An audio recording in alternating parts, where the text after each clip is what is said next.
Hi, I'll come on to just chatting, but I'm currently in dispute hell with BECU. Um, please continue. Uh, uh, I'm not here at all. Okay, hold on. I got everything set up, but not really, it looks like.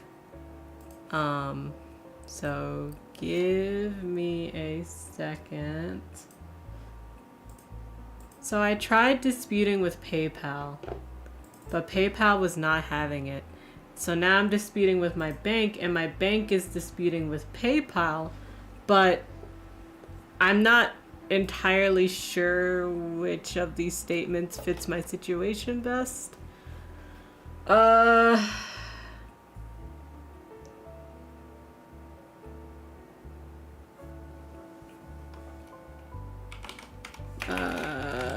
Perhaps number 3? Hello. How are you, Beetle? How's it going? Happy Wednesday. Yeah. So here's what happened. This started with VGen. I commissioned new sub images through VGen. The artist ghosted me, and I guess ghosted a lot of people that they took commissions from, because VGen sent me a threatening email going, "We've banned this person. You should contact PayPal," and start a dispute. So I contacted PayPal, and they immediately closed it in favor of the seller.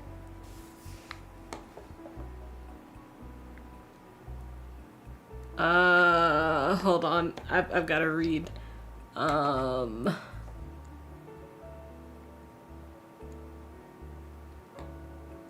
copy of this statement. Yes. Okay. Yeah. PayPal did it in favor of the seller. And what I'm thinking is because it was probably out of their they have like a 6-month thing, you know? And so this was originally done in February, and now it's November. So that's my assumption. But I also think it's pretty shitty because I supplied a lot of screenshots from both not hearing from my seller and from VGen, and still. All right. But so now I'm going through BCU. It was really annoying because I was supposed to do this on Monday. But then I didn't. And then I had to call my my pharmacy because I had to get my meds. And I was supposed to do that on Tuesday. I didn't do it. And then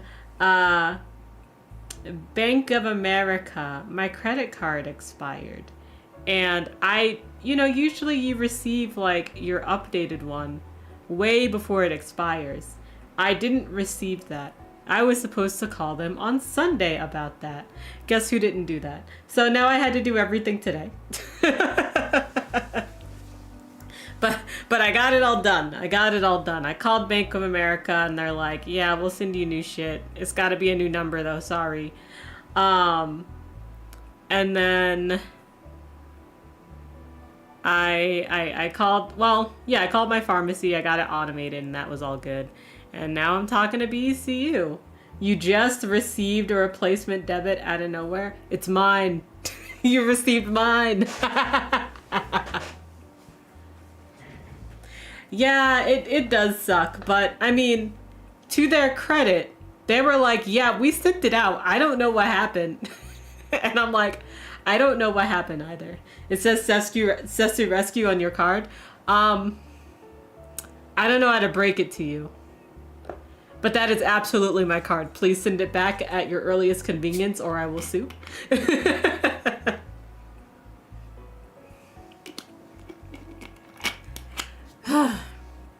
Okay, I don't think I have to do anything else with this. I think I'm good, but I'll leave this up just in case.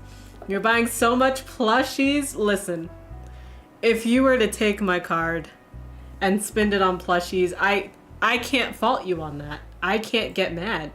I would do the same thing, you know? I pressed, okay, good. I pressed the button I needed to press on YouTube, so that way YouTube has what's going on here too. Man, okay. Speaking of buying things, I've been trying to build up my habits because I'm really bad at doing a lot of things. Like, I've been really bad at getting on my treadmill lately, and I've been really bad at, like, drinking water lately. Like, you know, stuff I need to survive. So I was like, okay, I'm gonna build habits. And every 5 days, I'm gonna give myself a little treat as a reward. This little treat is a new book and a new game. I would not put boba on there because, let me be honest, I need boba like I need blood. I can't I can't like put boba behind a habit. So new book, new game.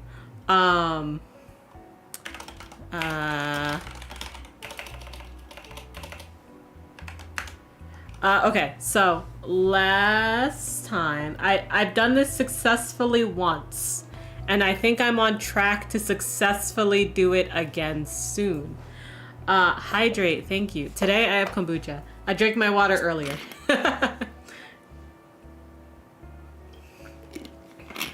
Okay, so what did I buy? I bought Sea of Stars as my first game reward because I was like, I really want to play this game. I deserve it, and I don't really need it for like streaming stuff. Like, I feel like if I needed to buy a game to stream, I would do that.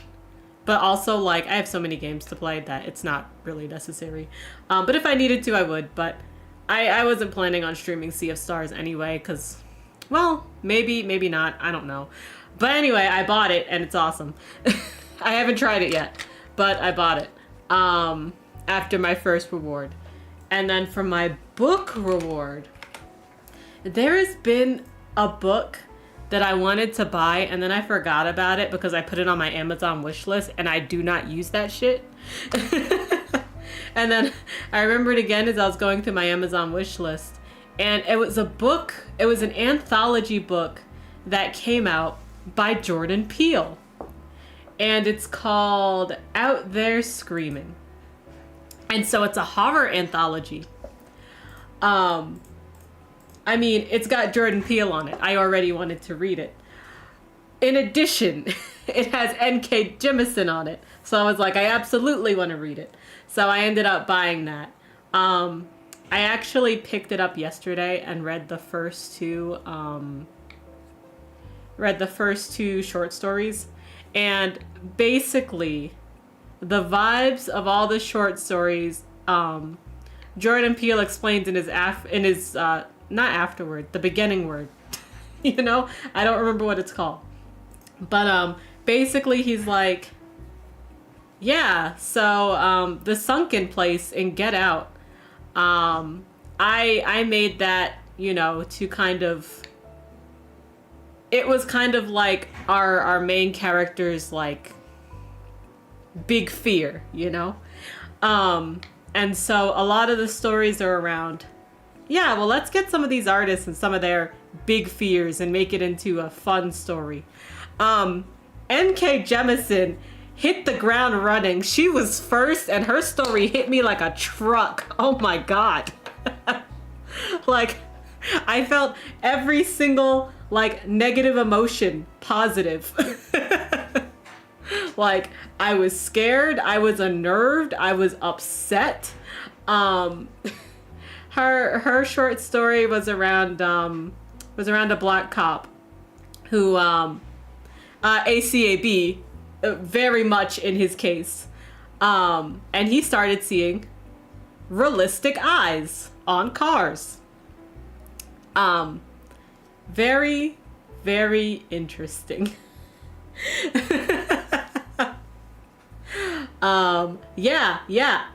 Indeed. Indeed. The next one I read, I can't remember who wrote it. What did you miss? Oh, I'm talking about the horror anthology that I started reading, Out There Screaming, and N.K. Jemisin's that hit me like a truck last night.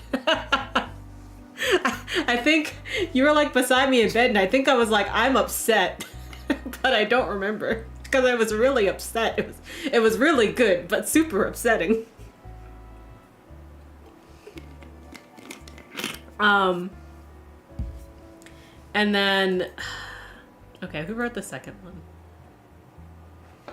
I don't remember. I don't have the book in front of me, but that one was also good. It was called Eye and Tooth, and it was about a duo of sibling like monster hunters. Very, very good and interesting. I'm very much looking forward to reading more, but that's how I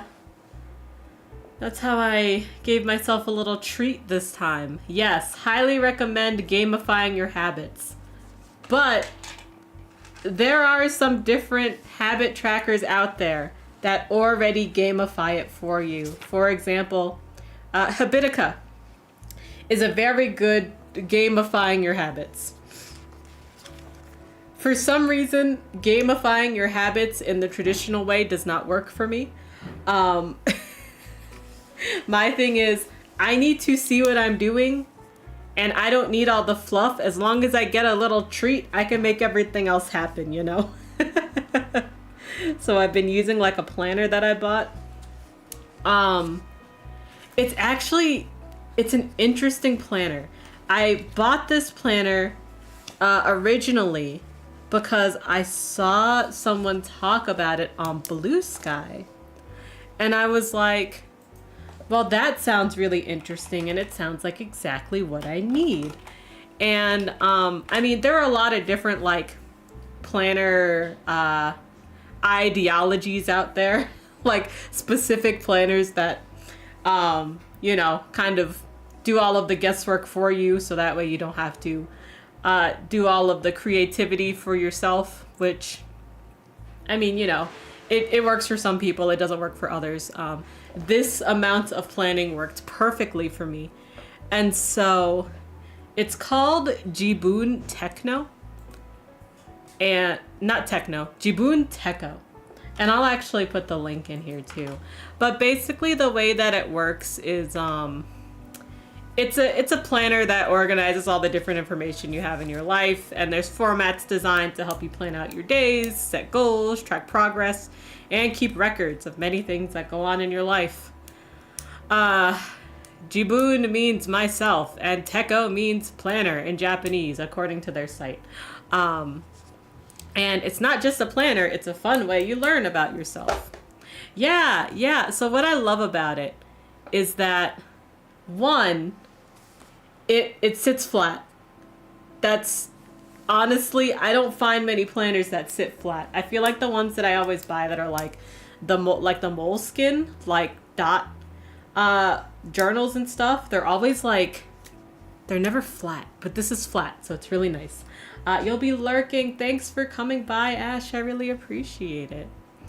What I also enjoy about this planner is that you can customize it, and the way I'll explain that is, technically Jibun Teko is 3 notebooks, but you don't have to use all 3.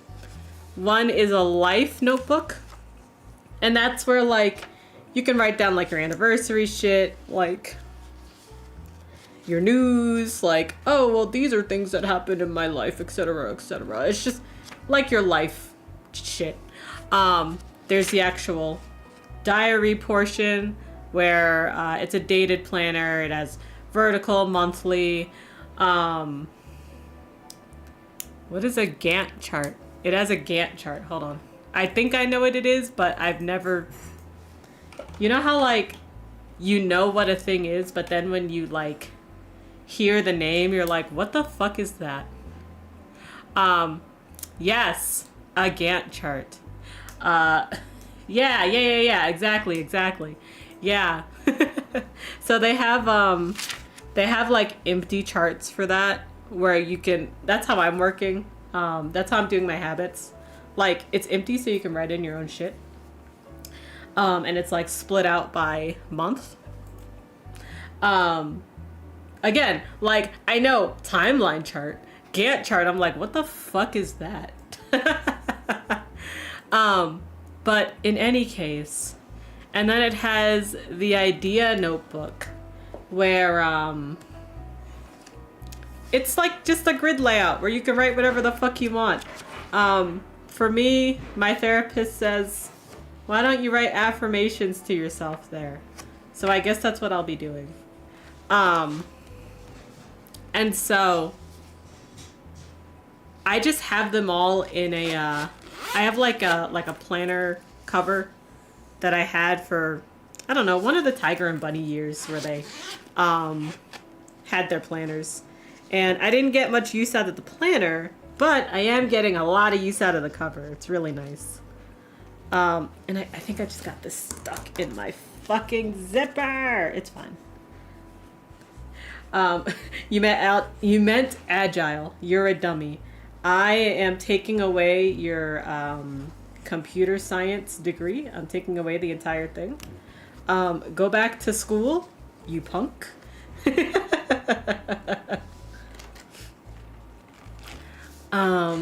But yeah, it's been really good. It's been really nice.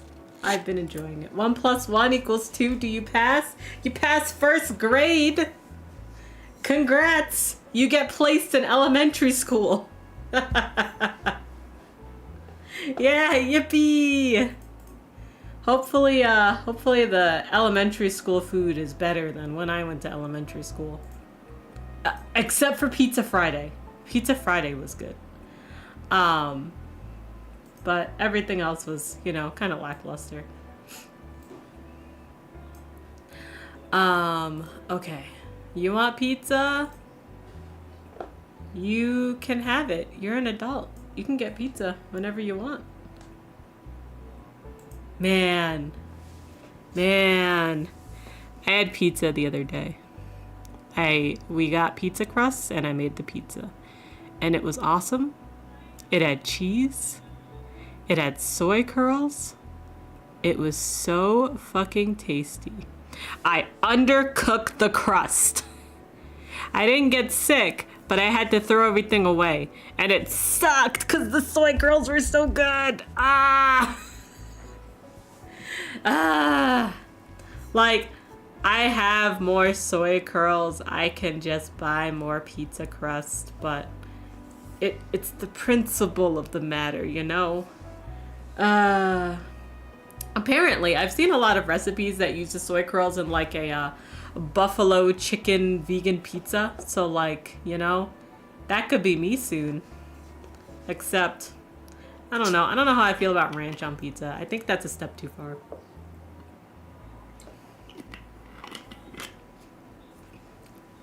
So, we'll see how that goes. Otherwise, what else has been going on this week?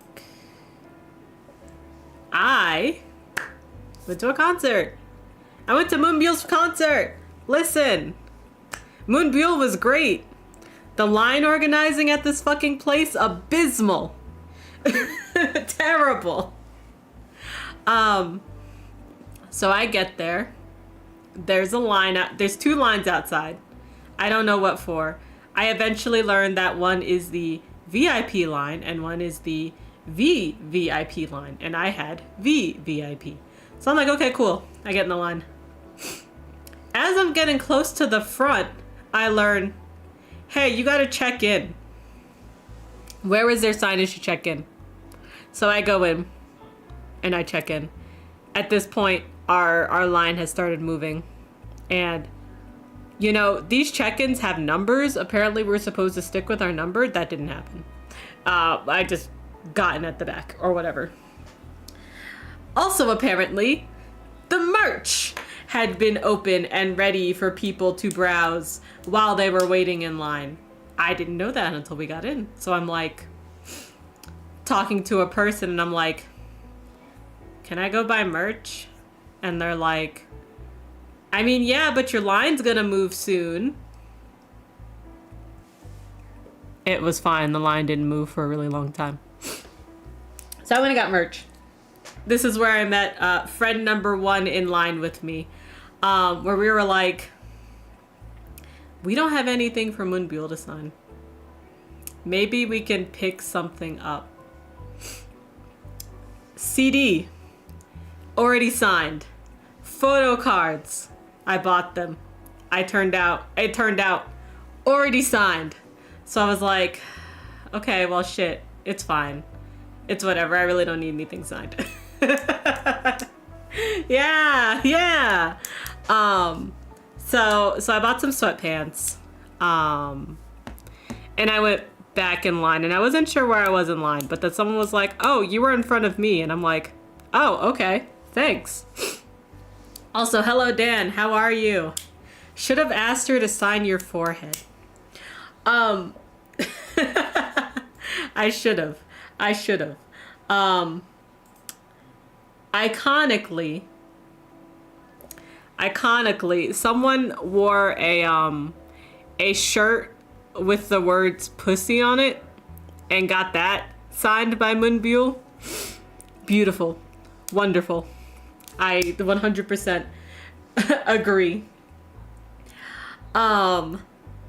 So the person behind me that had let us in, she was like, oh, I don't know when I'm gonna get signed by her. And I was like, if you have multiple things, I can just get something signed for you.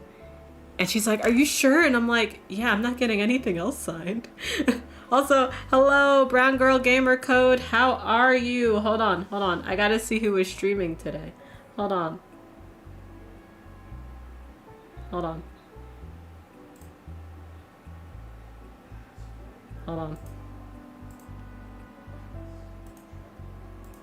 I cannot see the name, but all I can see is Mrs. Moon. How are you? How is it going? How was your art stream? I hope you had fun. Oh, Monotone, how are you? Thanks for sharing the community with me. I really appreciate it. Since Brown Girl Gamer Code is added, I'm just gonna shout you out. I hope you enjoyed your art time. I'm doing really bad at typing. Hold on. We did it. Perfect. You were painting ornaments. That sounds really nice. Oh, I wish I had ornaments. I don't have a tree though. So it's a little bit harder to have ornaments when you don't have a tree. I just feel like we've been so long without a tree that it just feels weird to get one now. Especially if like hanging on your ears. But my earring holes have already closed up. I can't hang them on my ears. But yeah, for those that don't know, I am Sesu. I play a lot of indie games, and we'll talk about the Indie Game Awards later, but right now I'm talking about a K-pop concert I went to this week. Please take care of yourself. Get food, get water, take a bio break, stretch. Your body's gonna thank you for all those things. And I'll say it again, please stretch. My hands are in terrible state because I do not stretch. Don't be me. Okay, well, my hands are in terrible state for many reasons, but one of the reasons is probably because I do not stretch. Thanks for the reminder. You're gonna go eat and stretch. Perfect. Good. Take care of yourself. Thank you. And I will stretch as well. I might not move because I have to stand up to stretch. Are the Indie Game Awards better than the regular Game Awards? Dan, that's a really low bar. That's a really low bar to clear, but they did it. Don't worry. Oh, stretching feels so good. Okay. So the TLDR is the concert was awesome. I got something signed. We did a group photo, and by group photo, it was like every 10 people or so would be shuffled in to do a group photo. And this is the other place where I kind of hated how they were doing line stuff, because you can tell that these people were not used to this. Because, okay, if it were me doing this line stuff, if I could go back in time and be like, yeah, I'm volunteering for this, but also watching the concert, why would you not? Okay, so they would shuffle people in to take the picture. People would get situated. The picture would get taken. And then they would shuffle in the next couple of people. It just makes more sense to me if they would shuffle in the people and then go back to the line and go, this is where the next group ends. Because there are people coming here with their friends, with their family. They want to get group photos with their friends and Moonbyul. And they're just like, yeah, we have to split up this group. You can't, just go. We don't have time. And that shit sucks. That shit really sucks. But that being said, we got to watch her sound check, in which she was awesome. And then the concert itself was amazing. The people that I was with were all pretty old. And we're like, ooh, there's seats. Oh my God, there's seats. And then we're like, oh no, I hope people don't stand up during the concert. I don't want to stand. I'm old. We had to stand.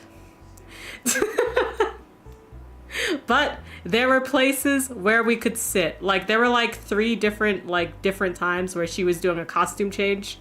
And, the whole crowd would sit. It was really nice. The concert was amazing. 10 out of 10. Would do it again.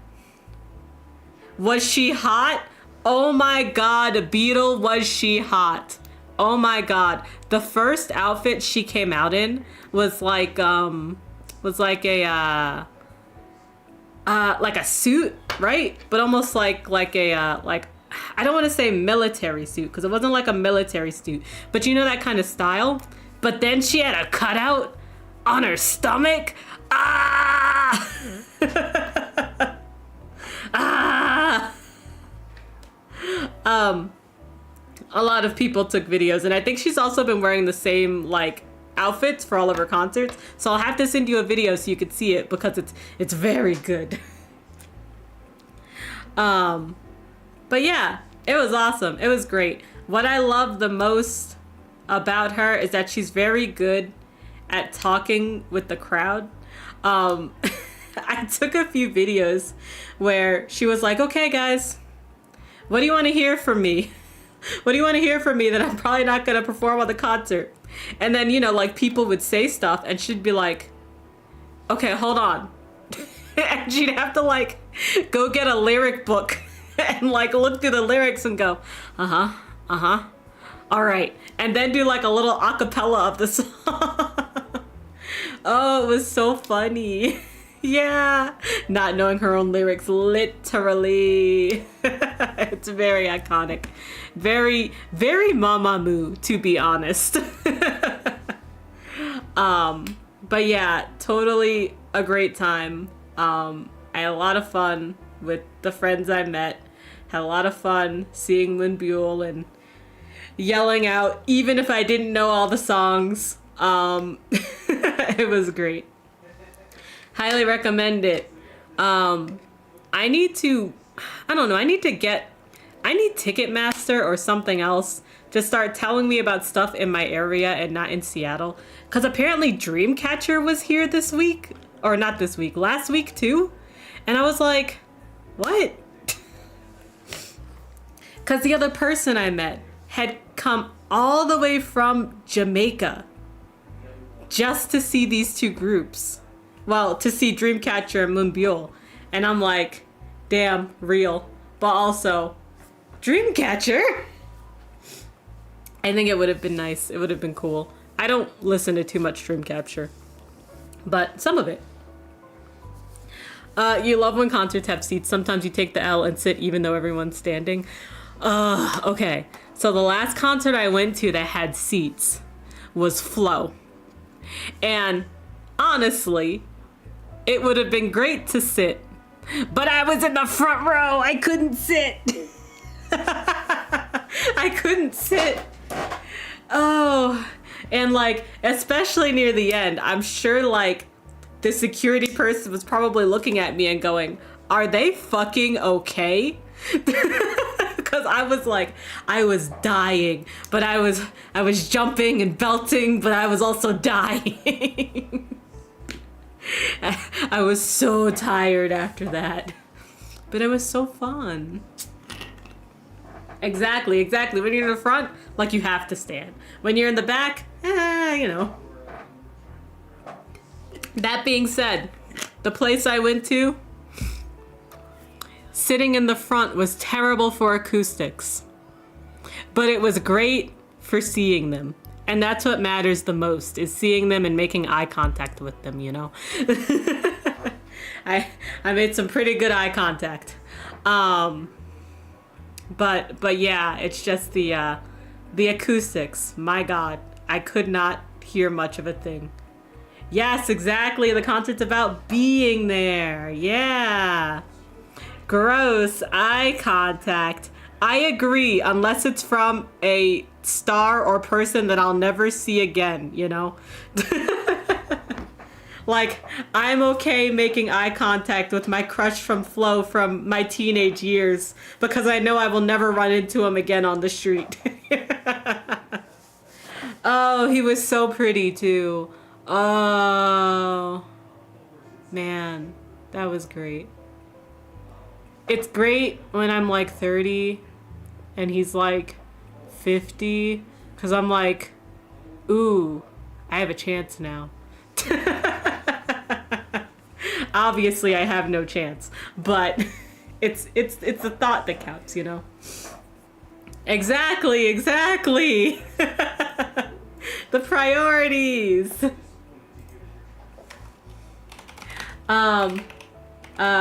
Okay, before I forget, I'm gonna show you guys the Indie Game Awards, but literally, I have to go pee real quick. I forgot to pee before I started because I was stuck chatting with BECU, so I'll be right back.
Okay, I felt like I peed out my body weight, but I didn't. Nah, if I make eye contact with a crush I'll never see again, that's like 20 minutes of paralysis until they break first. So true. So fair and so true. Okay, before I show indie game stuff, can y'all tell me if you hear Harvey go pog online poggers? Or POG online poggers?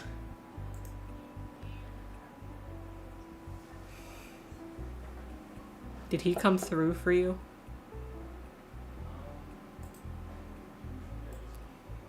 You do not. Okay, let me try one more thing. Cause, I don't know, man.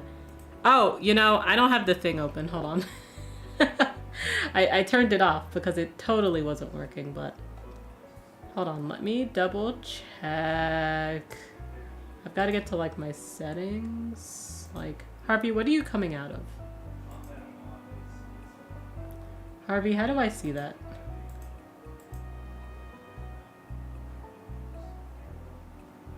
Harvey, help me out. Harvey, I'm dumb. Audio.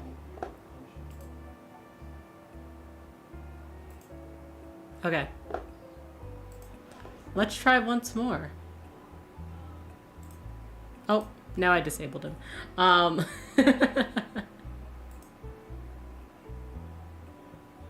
Okay. Do you hear Harvey now? POG Online Poggers. Yes! I didn't do a fucking thing, but he fixed himself. Okay. You know what? I'm not going to complain. I'm not going to look a gift horse in the mouth. Give me just a second. I will re-enable Harvey's TTS. I don't know what happened. I can't explain it. But he works. That's what matters. Oh, where is it? Here? Yeah. Harvey, you are here. Harvey TTS. Yeah, that's actually the only thing I had to turn on. That's great. I also got Harvey's shit set up for my stream deck and making sure that he moves into the right place. Turns out, what's really annoying is that I didn't think about how everything between Mix It Up, between Stream Deck, when it uses VTube Studio, it's locked into both a model and a hotkey. And I didn't think about that when I started using this new model. So everything broke because it's still set up on the past model. Obviously, there are ways around it that I'll fix later, but for now, at least for Harvey, I was like, let me just put me in.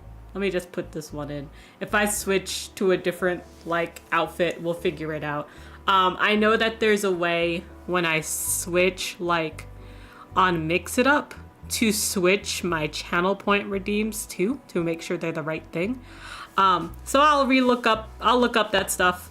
I know it's possible. I'll figure it out. I'm not too worried about it. Oh God. I am free from silence. Oh God, Harvey, you scared the hell out of me. Oh wow. Oh, you are loud on my end. All right. Is he a good volume for you guys? Is he too loud? Let me know. Boo. He's fine? Okay. He's a good volume? Okay. All right. Perfect. Perfect. My headset's just really loud. Okay. I'm going to show you guys the... Beetle likes butts. It's true. Hold on. Let me drink some of this.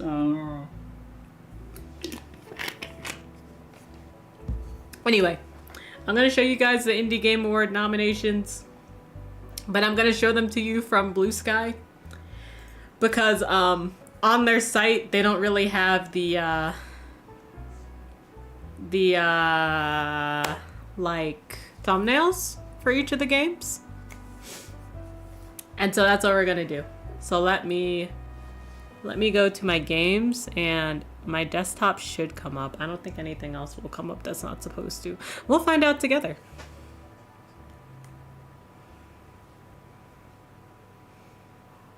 And then it shows all of my credit card information. No, we're good. We're good. Oh, sorry. Let me do one more thing while I'm remembering it. And it's Harvey's captions. There we go. Harvey, why are your captions like this? Okay, cool. We're good. All right. So, the Indie Game Awards. They put out their nominations like yesterday. And I don't think I need to tell you, but in case you don't know, the Game Award nominations also came out recently. And, you know, they're like community vote. It's like the same as 6 games. It's like the same as 6 games. And there's only like, I'm only exaggerating a little bit, which is terrifying. Like, there's just not a lot of diversity. It's like fucking Baldur's Gate, Call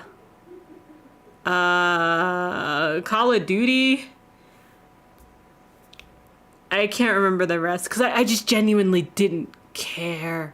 The Elden Ring DLC was one of them that was like in just so many different categories, and it was kind of abysmal. It was kind of depressing. I don't. I mean, if you want your voice heard, sorry. I hear my spouse watching Brooklyn Nine-Nine again. I love you, Alex. I love how much you love Brooklyn Nine-Nine. I would do the same thing with Mob Psycho if I didn't have anything else. Yeah, I'm letting him. Thank you for the forehead kisses biome and the early snake squad. I'm doing pretty well. I'm doing pretty damn well today. I had to do a lot of adulting. I had to do a lot of phone calls and junk, but I got them done, and that's what matters. All right, so for the indie games, for the debut category, look at all these different ass games. All of these are really good games. Personally, I would pick Little Kitty Big City, but that's not because I hate the rest. It's just it had a really good debut. Little Guardsman was a little underrated. Like, it was a little under the radar when it came out, which is wild and weird. I don't know if people even talked about when Lotto Knots came out, but it's a great game. I have it. We'll probably play that after Inscryption, actually. Because after I saw this, I was like, ooh, I really do want to play Lotto Knots. You only know Guardsman and Kitty, but both looked really good. Yeah, I hear Little Guardsman is amazing. I need to buy it at some point. Yeah, because it looks really good. It looks like a cozy Papers, Please. And who doesn't want a cozy Papers, Please? You know what I mean? I think Mullet Mad Jack is a beat 'em up, like one of those side-scrolling beat 'em ups. A Ranger, I looked it up, but I can't remember what it is.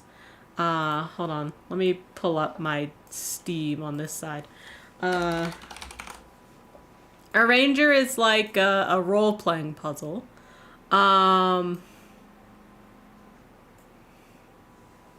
Oh, okay. So it's one of these fuckers where it's like you're moving, but you're also you're puzzling because you're moving the environment as you go.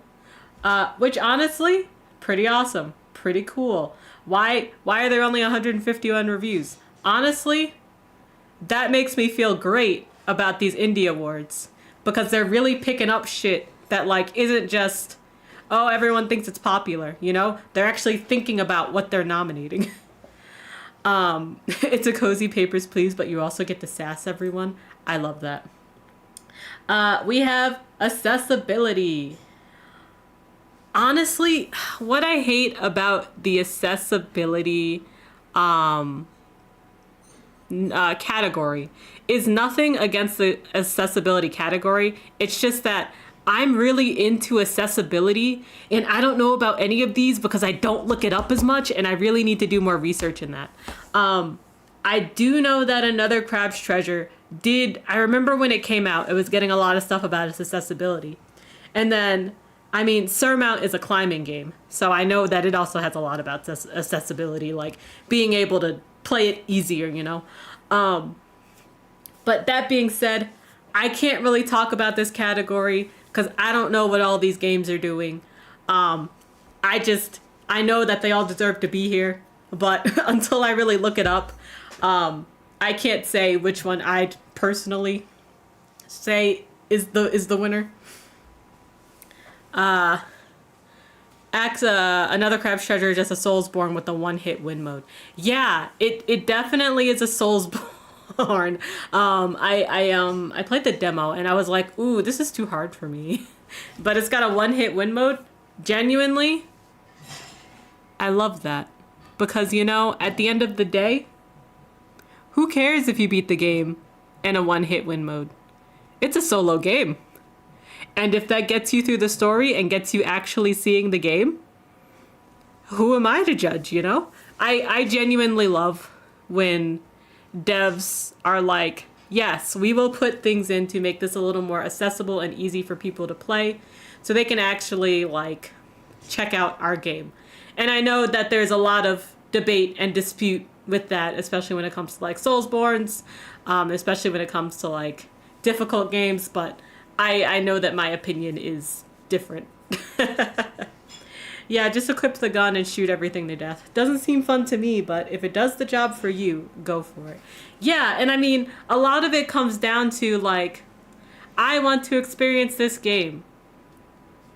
I can't beat it.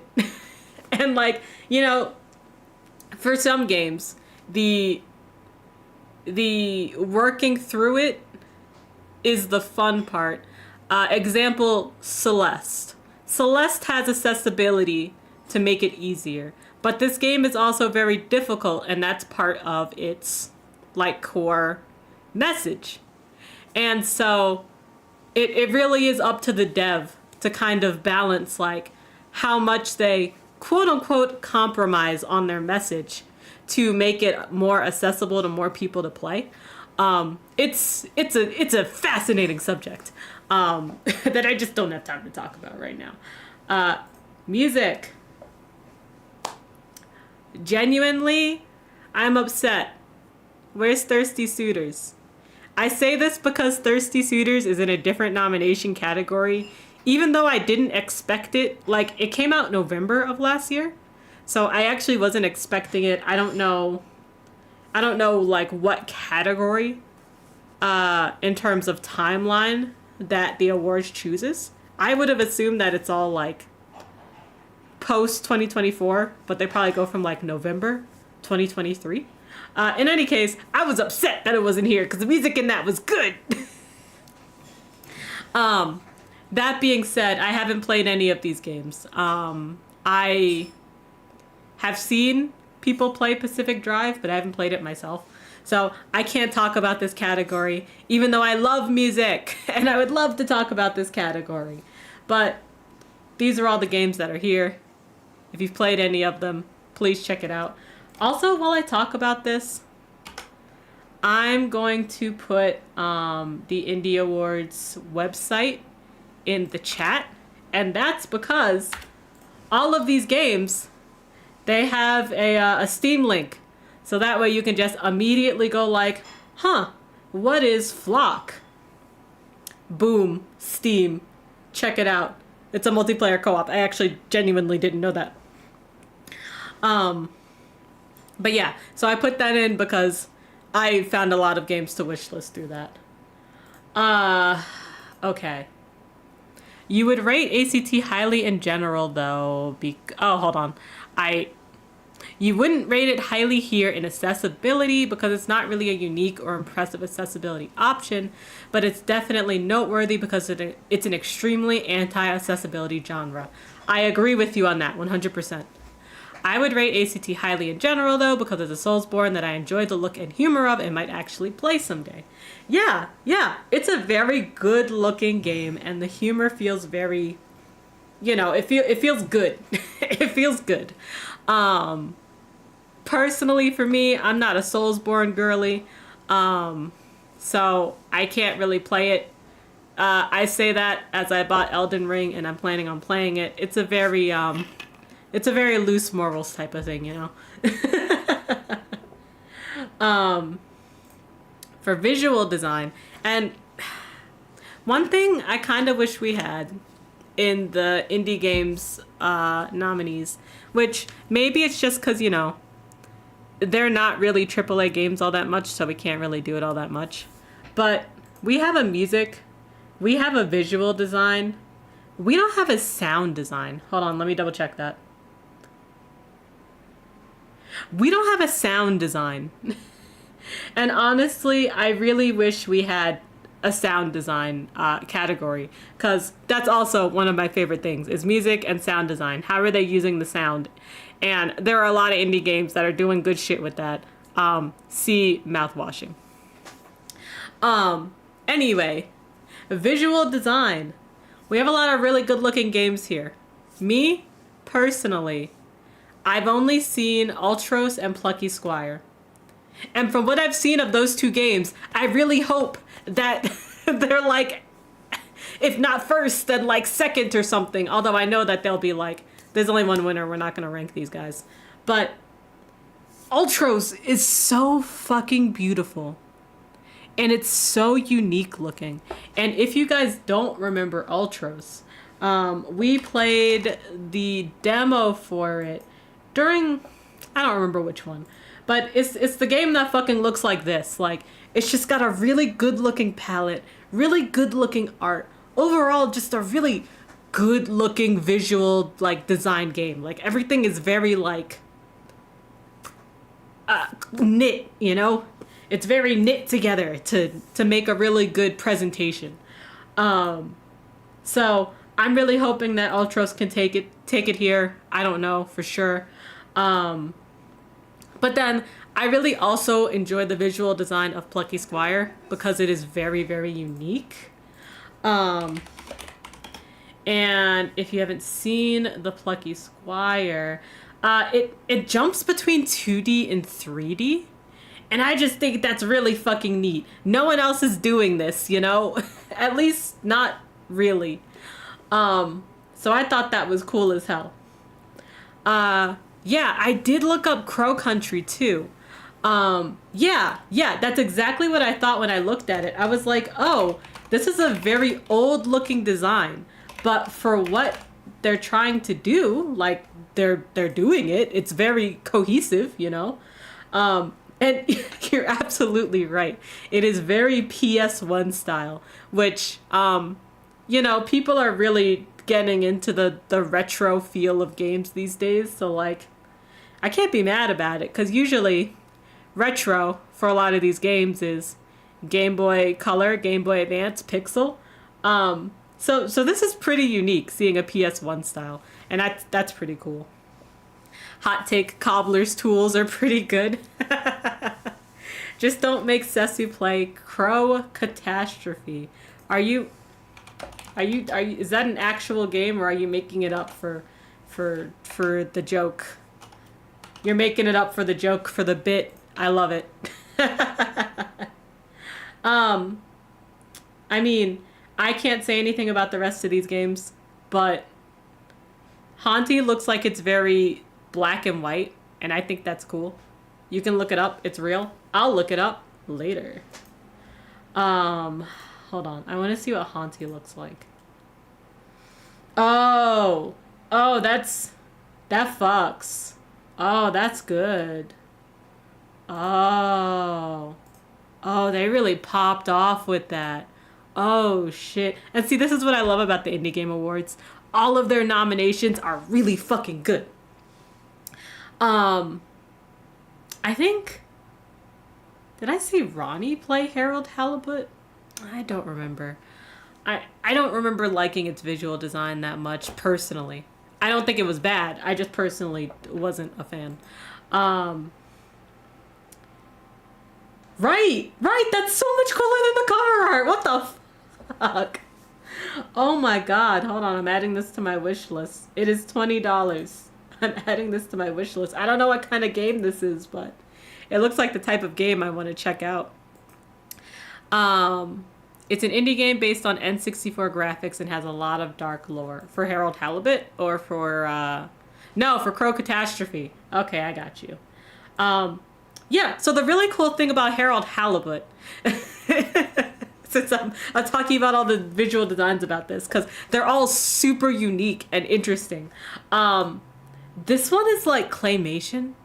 Yeah, it's a claymation game. They made the whole last game claymation. Isn't that fucking neat? Oh, this is why I love indie games. They're doing it, man. They're just doing weird ass shit. I think it was more, maybe I didn't like the play style of it. I remember when I was watching Ronnie play it, we were both like, yo, that's wild. That's wild. And then, since I'm looking at all the games, let me see what Bo looks like. Okay, well, that's just a beautiful looking ass game. That's just a beautiful looking ass game. I don't need to see the trailer. Like, look at this. Look at this. Okay. All of the visual designs, fuck. I don't know what should win anymore. Have I seen the Sewn game? Can you elaborate? Because I know there's like an embroidery game. And that's about all I know. Also, I have ads coming up. Ah, there they go. Ad break. We'll continue after the ad break.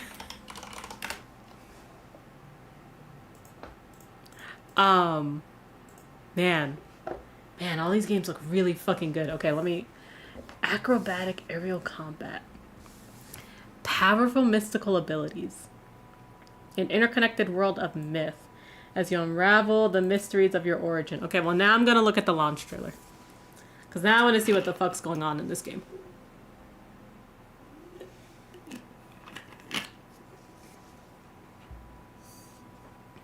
This looks like a good-ass game. What the fuck? It's already on my wish list. Did I click that while we were here? I don't remember. Oh, that's good.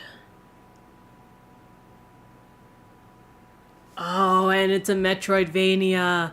Oh, this is for the people that are missing Silk Song. Okay, maybe I'll play this. Because it looks really fun. Oh, man. Okay. And then I think I looked up everything. Yeah.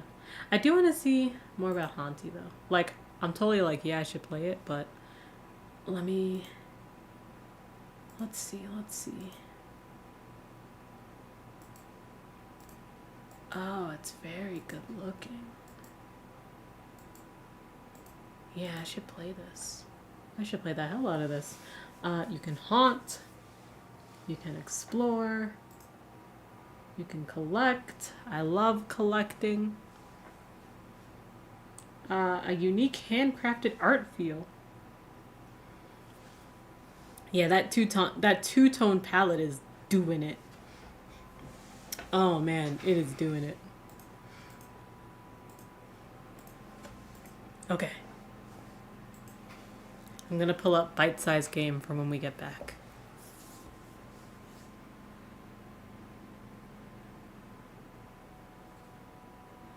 Otherwise, what shall I do? What kind of notifications do I have? Nothing important. Nothing important. I can close this. I have to do this later. And... yeah, cool. Oof. Medium stretch.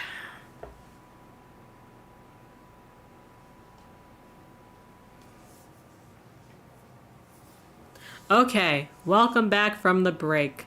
I hope you had a good break time. I just spent it looking at some of our past games, like looking at their trailers. Anyway, bite-sized game. I'm only familiar with half of these. So, Minami Lane, you know it, you love it. Also, it's awesome. Please touch the artwork too.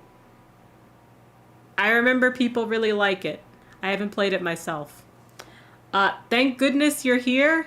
It's on the docket for us to play. It looks very comedic and fun and great. I looked up Click Holding and it's like a horror game where you're like stuck in a room and there's a guy who just really wants to see you press this button. I don't know. I couldn't talk about it in any way that made sense because I don't really understand myself. It seems to be up and down whether people like it or not. There's Buckshot Roulette. Play Russian Roulette. That's it. Thank goodness you're here is extremely British. Yeah, that's what I heard. And I love British humor. So I think it'll work out great. And then I've been hearing about Duck Detective, but I haven't really seen what kind of games there are. But it looks like they're detective games, which I love detective games. That's fun. I think any of these could be doing it, you know? Like any of these could win. After that is innovation. Like it is dubbed in the language of one specific part of one specific county here. I love that. I love that. You know, that just means that the people that made it, they made it for themselves, you know? Okay. I'm going to talk about the games I know here, and then we'll look up the games I don't know. Karma Zoo. I think it's one of the... So it is a cooperative game where you are working together to solve puzzles. And it's a cooperative game in which you can play with like maybe 20, 25 people. I believe I own it. I think I own it. But I participated in a lot of the play testing. What's really unique about it, there's no chat. There's no chat.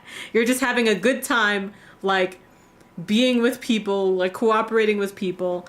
And it's a really good atmosphere, you know? It just feels very cozy, which you cannot say for every cooperative like online play that's out there.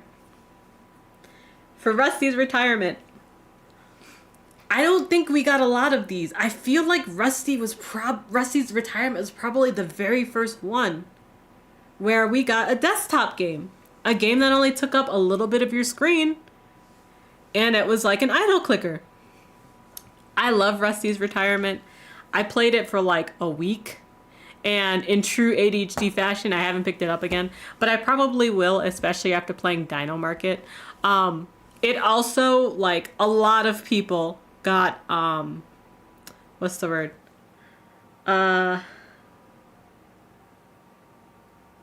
They were inspired by Rusty's retirement to make similar games. Example, Dino Market. Example, there's another, I can't think of the name right now, but it exists, I promise, and it's being worked on. I think it's on my wish list. Odada, that's another game that we played. It's a music maker. It's a music maker with endless freedom to play. And you can use little gadgets, little gizmos, little melodic toys. And you could just make your own shit. Make your own music. It's like a music sandbox. I think it's the first of its kind in a game mode where, like, you know, pretty much anyone could do it. Like, we've had Mario Maker and different of the same ilk, but that still kind of requires you to know a little bit about music theory. Whereas in this, it's just like, what feels good, you know? And I just think that's really neat and really fun and really innovative. And then I looked up UFO 50 yesterday, and UFO 50 is a collection of 50 different single and multiplayer games. And they were like, yeah, we just want to have an 8-bit aesthetic with a lot of new ideas and different like game design and level design, and I just think that's really neat. I really don't think anyone out there is doing things on this caliber or haven't been yet. And this came out in September. I don't know about Lorelei and the Laser Eyes. I'm looking it up though, and it looks fucking wild. I'm actually very curious. I'm very curious to look that up more. So, you know, guys, look up Lorelei and look up Cryptmaster and let me know. And I accidentally hit the sound on this, and I didn't want to. And And then Crypt Master, I don't know about, but it looks like it's a how do I say?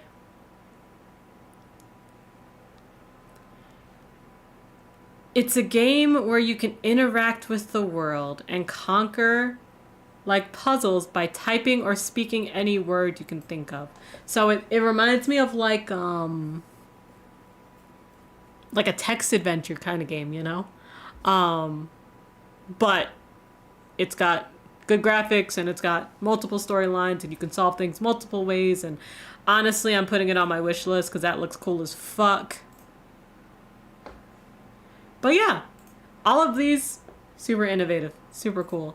I love all of these indie game nominations, and also these have all been very unique. Like I don't think one has been like put twice yet. Emotional impact. All of these are good ass games. In Stars in Time. My God, we play to hear the emotional impact. Thirsty Suitors. I mean, do I need to say more about Thirsty Suitors and talking about fighting your exes and taking on the matriarch of your family? Like,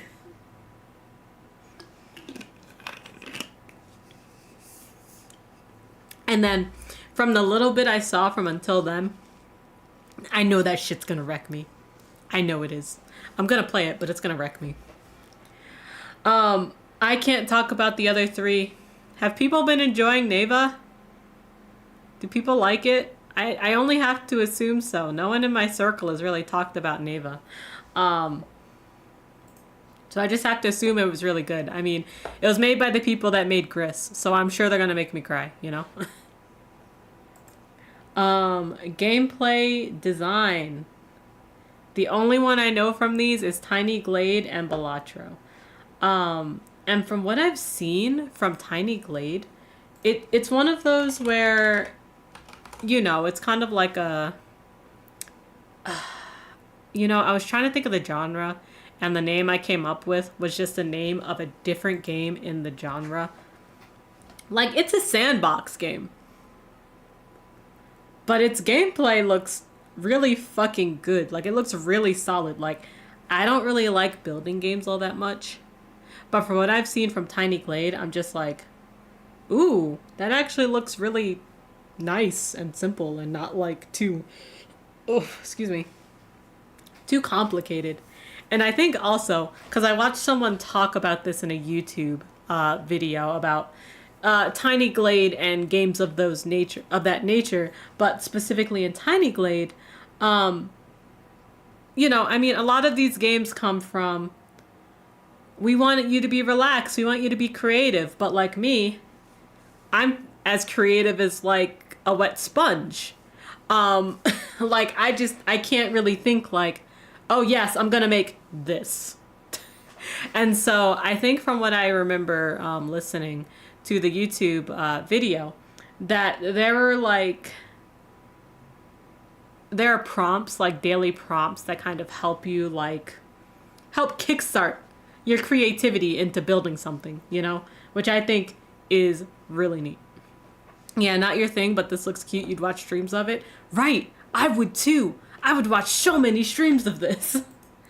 Let's see. I don't know about okay, I know about Balatro. I mean, do we really need to talk about Balatro's gameplay design? Like, it's solid. It's a solid game. I don't think I really need to say more about it. Let's see. Grun. It's a horror game? It's a horror game. A gardener gets hired for maintenance work over the weekend. A simple task, but strangely some tools are missing. The owner of the garden isn't around, and their house is off limits. Perhaps new tools can be found in the mysterious town, or maybe some of the reserved townfolk have seen them. So that's Grun.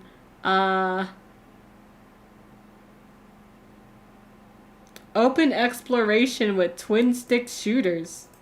That's actually kind of wild. That's kind of wild. I might I might have to check that out. Um, and then I don't really know the rest, but this actually looks really good too. I have to look up more games after this, apparently. That's what I'm getting from this. What's the dumbest pun you've ever heard? Let me come back to that. Right now, my brain is full of indie games, so I can't think of anything else. But let me come back to that. Anyone else in the chat, if you've got dumb puns you've heard, please put it out there. I think probably in the top 5 is the puns around the nature of, are you telling me a shrimp fried this rice? It's so dumb, but it's my favorite thing. The bird flew? Yeah, they kind of do that. Yeah! I love that shit. I can't explain it, but I love that shit. Okay. Community management. I'm not gonna go through all these fucking communities because I don't know all of them. But the most important one that I'm gonna point out is Aggro Crab. Cult of the Lamb is under Aggro Crab. And do we really need to talk about the community outreach and management that they do? Like, that shit's it. They're doing it. I can't talk about anyone else. I'll probably look up their shit later. But Cult of the Lamb, they actually put out like a really long list of the things they've done over the past year. Mostly at the Game Awards going, come on guys. But they're also like, yeah, but we got nominated in the Indie Game Awards. I like the one where Rinri from Fullmetal Alchemist is serving Hughes the rice. And he asked about the shrimp frying it. Well, yeah, he's a dad. He's allowed to do that. Apartment complex? I find it quite simple. Ed burst down the door, kitchen on fire, yelling, "Who are you calling short?" Oh, man. Ed and his shortness. You know, I was very surprised. So I just recently finished watching Fullmetal Alchemist Brotherhood with some friends.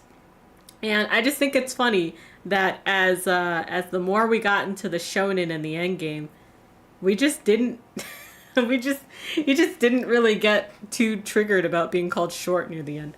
And that's neat. That's character development. Road work ahead? I sure hope it does. Okay. Narrative games. I think that this is going to be a really close tie between 1000X Resist and Mouthwashing. Because these are both fantastic fucking narrative games that have been very, very unique in what they've been telling and doing lately. I want to play 1000X Resist so bad. We played the demo. It was compelling as fuck. I played Mouthwashing. My God. I really do think Mouthwashing will win the narrative. And I'm super okay with that. Because the way they've been fucking doing the narrative in that game, no one can compare. No one can compare. Right now, no one can compare. Or the alternative where it's egg fried rice and it cuts to chef stripes as they sob about wanting to be a girl.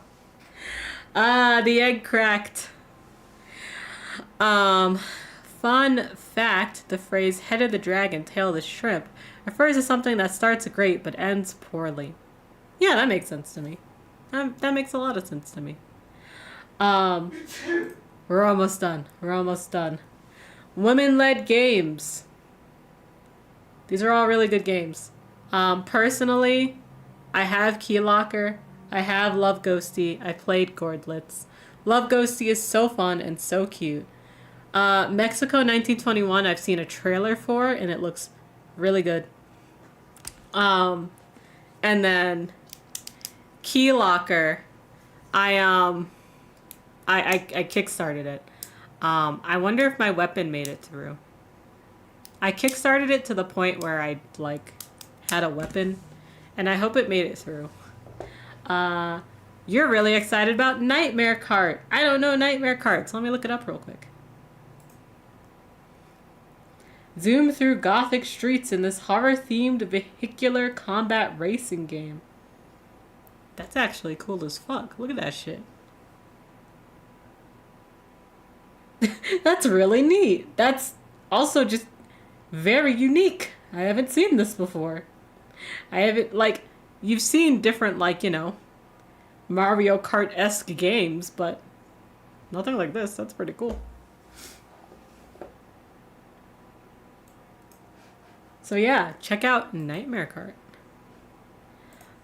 Let's see. For solo development, we've just been playing Magical Delicacy.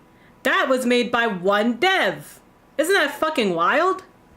Crypt Custodian by one dev? Wild. Wild. The things people do with time and, having a livable wage. It was originally Bloodborne Cart by the same trans woman who made the PS1 remake. Okay, cool. That's cool as fuck. Sorry, drinking my kombucha. Oh, good for her. Good for her for being nominated. Ooh, excuse me. The rest of these games I don't know. I looked up Knuckle Sandwich and it looked interesting enough that I was like, ooh, I probably want to play this. And I need to buy Crypt Custodian. But yeah, like, unique fucking games.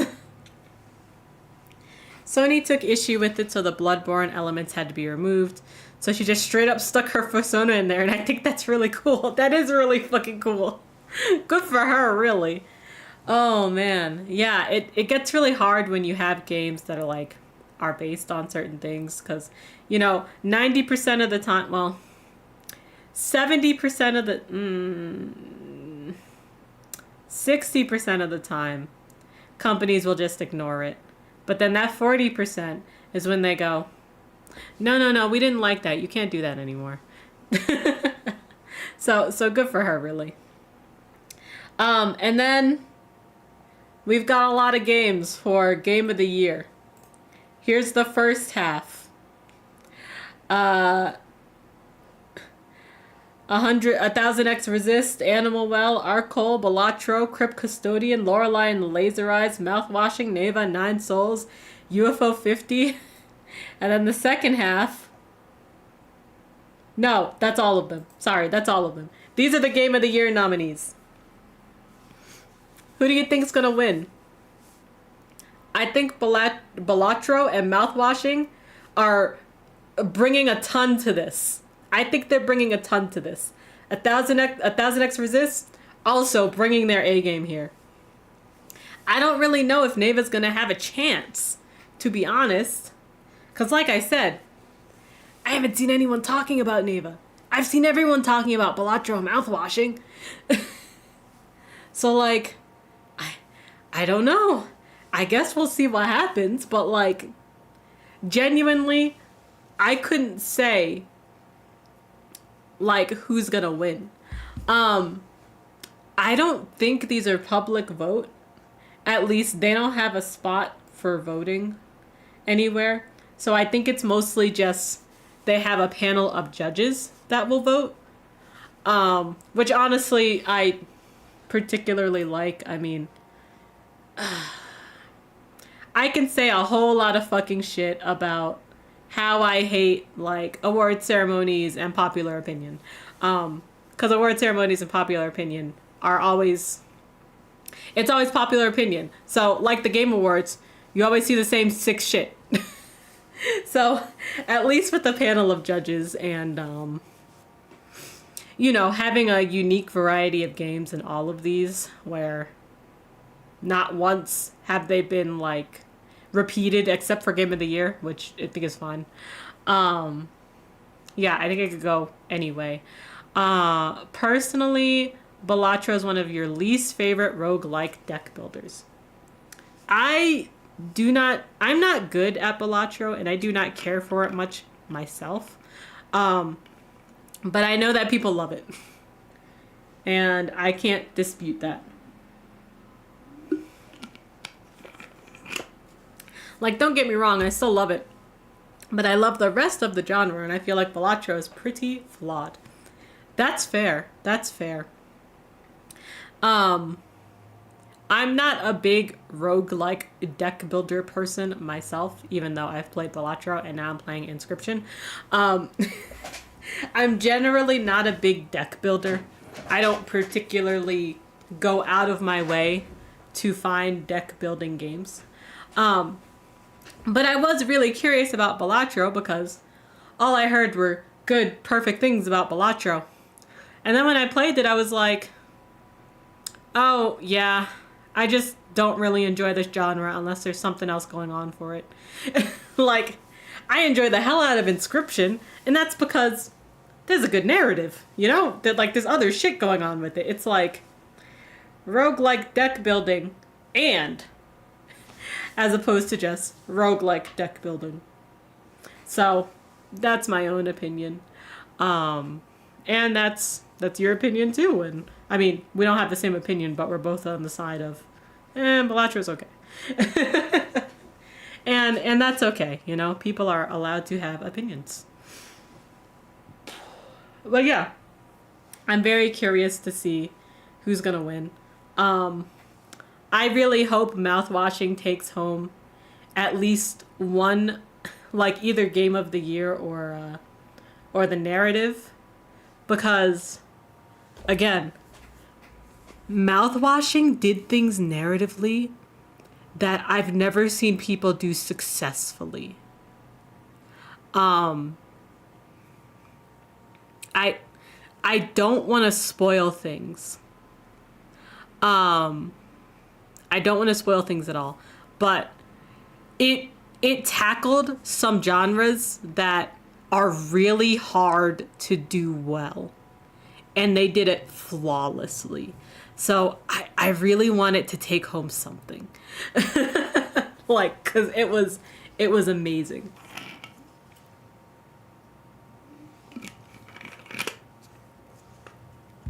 I would love Inscryption if it was just the D&D styled card game adventure, but the constant intrigue and escape room elements really add a lot too. Yes, I agree. If it was just like, oh, D&D style card game, I would be like, yeah, I'm vibing. I'm chilling. Cause I feel like we get one of two things when it comes to D&D games.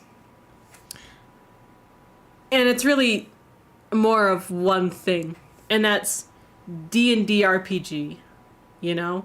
And that's Baldur's Gate, which is fine. But where's the, like, we have a D&D style card game now, which is awesome. Give me the D&D style point and click. I guess that's fucking Baldur's Gate, huh? Anyway. So these are the Indie Game Awards. I think it's December 19th. I will try perhaps to live do this with you guys.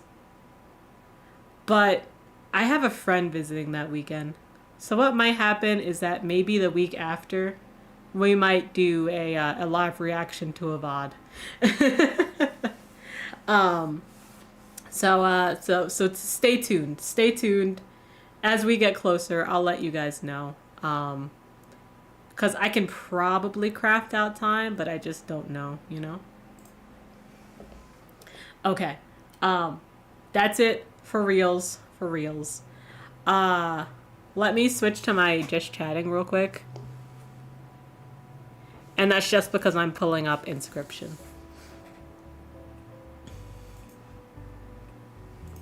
You were really down for Baldur's Gate 3 as a character creator. Self-insert adventure. Romance thing. But then you saw the combat and it puts you right off.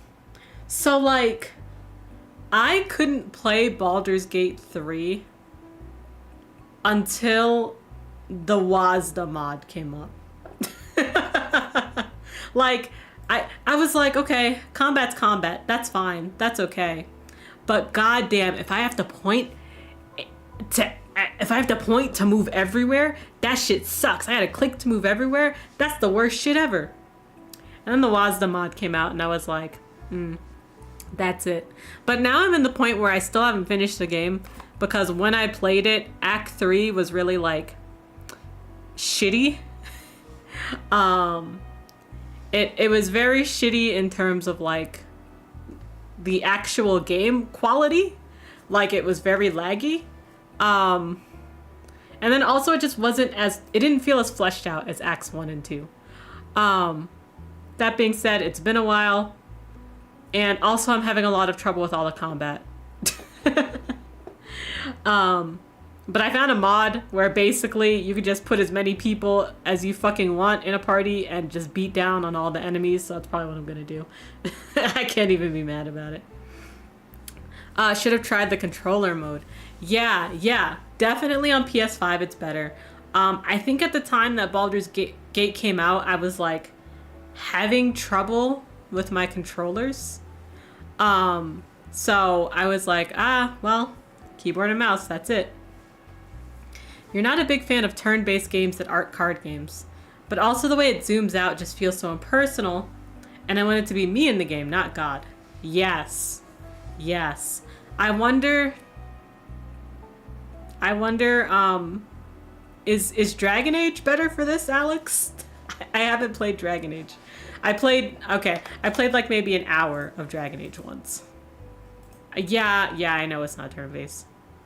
Yeah, actually, yeah, I know it's not turn-based, but I don't know if, like, Dragon Age, like, does, like, a zoom out, or if, like, the camera's following your character. Veilguard's apparently very action RPG. Huh. Interesting.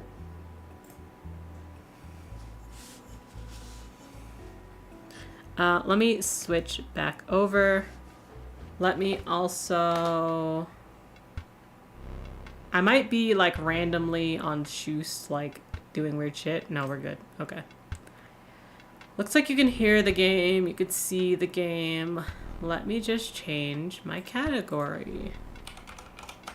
Thanks for chatting with me about indie games, by the way, guys. I love indie games, and I'm very excited to chat with you guys about it.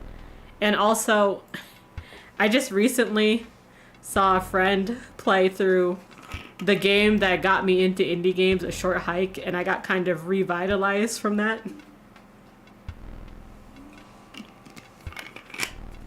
So I'm just like super into talking about it all the time. You love my love for indie games? Thank you. They're always so much fun and great. And like, I still like not indie games. Like, if I get you in a room and I got you locked in a corner, I'm gonna talk your head off about Rhythm Heaven. But like, indie games, man, you know? Inquisition has a tactical mode, but I don't know if that scratches the itch. I think, where did I start? I think I died. I think I died last time we were here.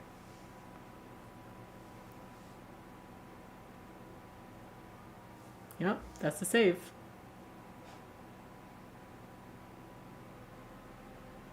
Oh, okay, I was probably loading my save. Alright, so I've got a squirrel. Hold on. What else is going on? Oh, hey man. I'm figuring myself out again, buddy. Sorry about that. So I've got for taking out my teeth, that's right, and the squirrel in a jar. And then I can't see my own cards because I'm not at that part. Okay, cool. I remember what we were doing. Let me see if I can remember all the voices I gave. All the 2-3 voices I gave. No. You may not choose a specific beast. Instead, you must now decide on a tribe that you prefer. A tribe. Deer, wolf, crow?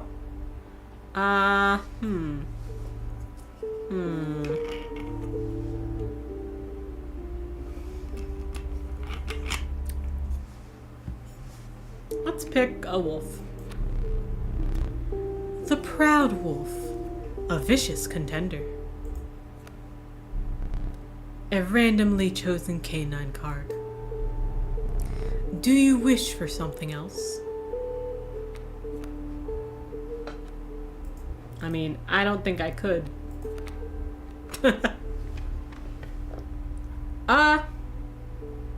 Why does that look like someone getting their head chopped off? Or someone chopping down a tree? I'm not really sure. An ancient woman emerged from behind an oak tree. She carefully laid out intricate wood carvings, then gestured at them brusquely. Choose! Okay.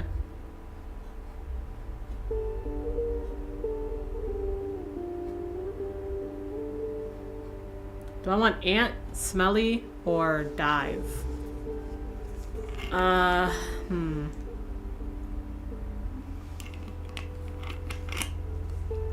I think dive. I'm not particularly sure the way the totems work, but I feel like that affects everything on my side. I don't know. I feel like ant might work a little well for me. Having more creatures on the board is always good, you know? I think it's ant.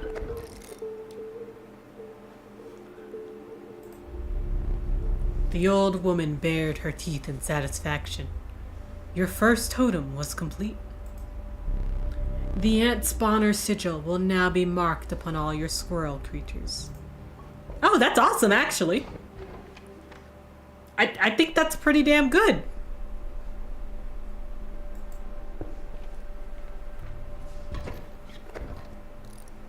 Oh. Oh, this is a hard one. We fighting. Okay. That cage wolf. He hit that for a reason. The card seems useless, but I think there's more to it. Look, there's a third talking card somewhere around here. Personally, I hate the guy. Biggest killjoy ever. But he's the only one of us with a plan to get things back to normal. Dive was a bad choice because the only head you have is a squirrel tribe. Okay, yeah. Yeah, so that makes sense to me. Okay. Let's put the ant down. Now I have a worker ant. Now I have a worker ant.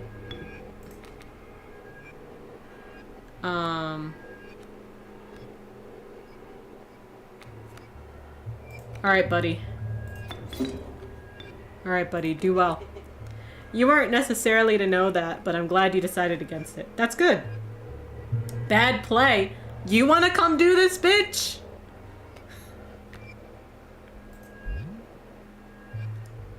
No drawing on the first turn. Don't you have enough? I forgot how to attack. It's been a minute. Ah, I remember. It's over here. Can you move cards? There we go. Oh! Wolf cub. Yeah, I remembered. Alright, so let's put a squirrel down. And we'll take the worker ant here. And put you down. And I think that's what I'll do for now.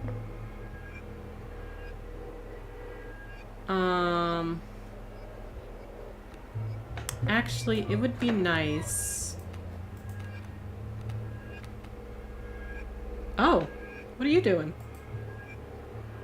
Hold on, what's that do?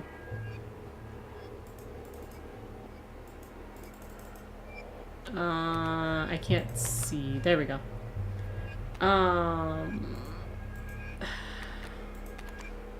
Okay. What's the,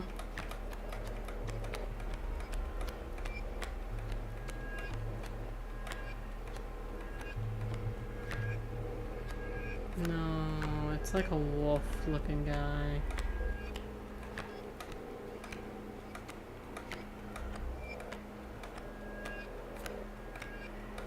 Not a squirrel in a bottle. I just may not be able to see it. Oh, hold on. That's not it, but...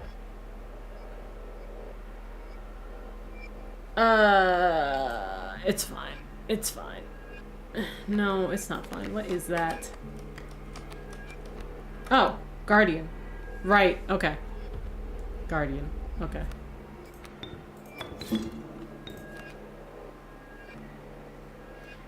Yeah, yeah. It was just difficult that I couldn't, like, see it. No, I'm gonna leave you be. You're pretty okay, Bullfrog. Or rather, Worker Ant's pretty good. So we're gonna leave Worker Ant alone. Yeah! Yeah! Let's take a squirrel. We'll put a squirrel down. Hey! We'll put a Worker Ant down. Got a lot of Worker Ant. Oh, I forgot. I forgot. This is wonderful. Oh. The more ants I have, the more their stuff goes up. So this is awesome. All right. Do it.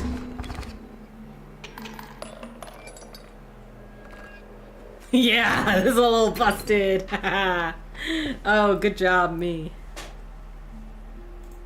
All right. What do I get to pick? I think I still get to pick tribe. This looks like a bug. So let's pick the bug. Beehive. The invulnerable beehive. When it is attacked, you will draw a bee. I think that's okay. I think I'm okay with that. Like, I can't really say I'm not okay with it.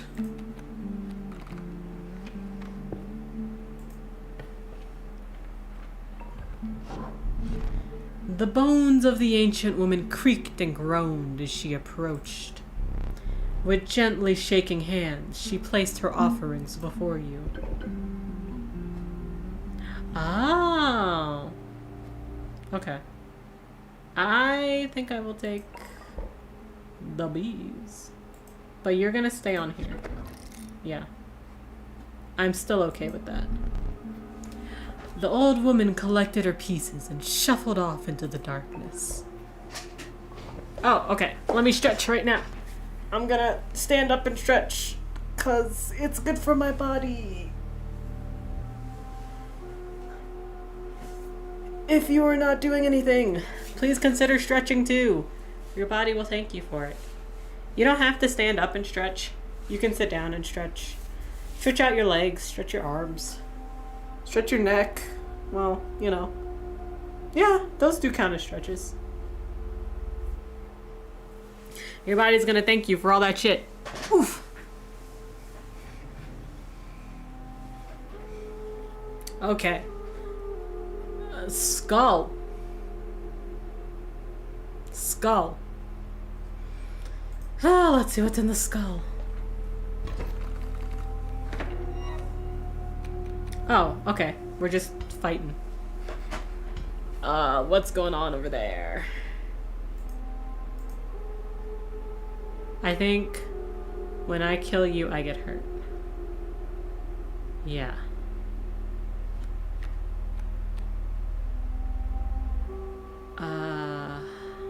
Let's put a squirrel down.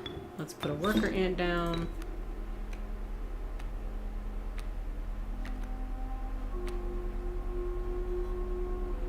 And for now, let's just attack.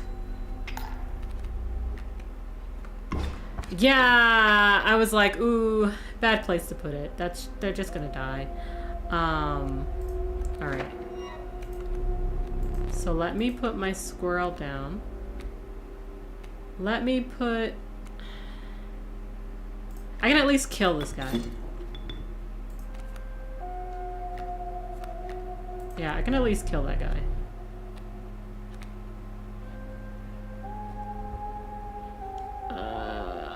Okay. Yeah, that's gonna hurt. Okay. It's okay though. I can make this work. I just have to last a little. And I'll make it work. There we go. Alright. I'm okay. I'm good.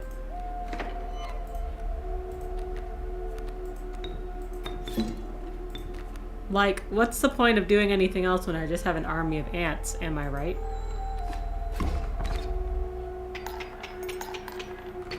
Yeah! What's the point of doing anything else when I got an army of ants? That's a bear trap.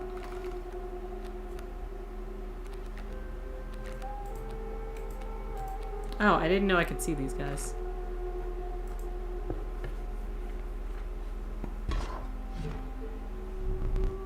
I've the most exquisite pelts!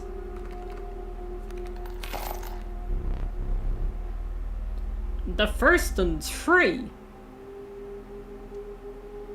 I still haven't ran into the person that would take these pelts. I have 5 teeth. I'll take a wolf pelt. That's it for me. Much appreciated. I kind of lost his voice from last time, but that's okay. Let's go to the backpack.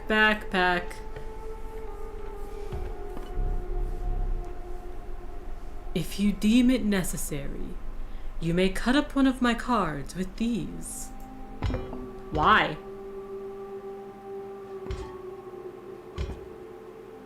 Can you tell me more about it? No? I just have it now. That's fine. I'll keep Mr. Squirrel. My pocket squirrel.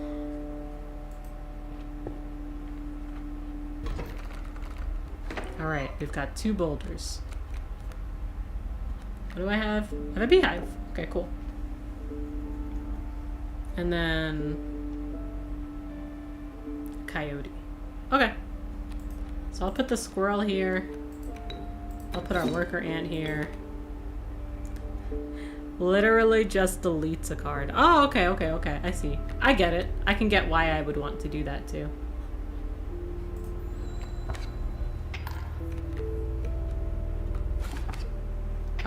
Yep, that makes sense. So we'll take another squirrel. We'll put this squirrel here. We'll put this worker ant here. And we'll attack.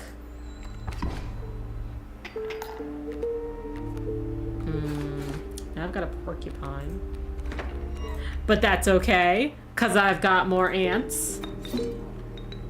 That might kill the ant, though. But that'll do a little bit to the sparrow, at least. Hey, can you get out of here, little bug?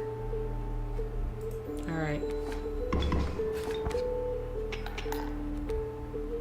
Yeah, and then you'll just fly. Yeah, that's okay. And let's worker ant.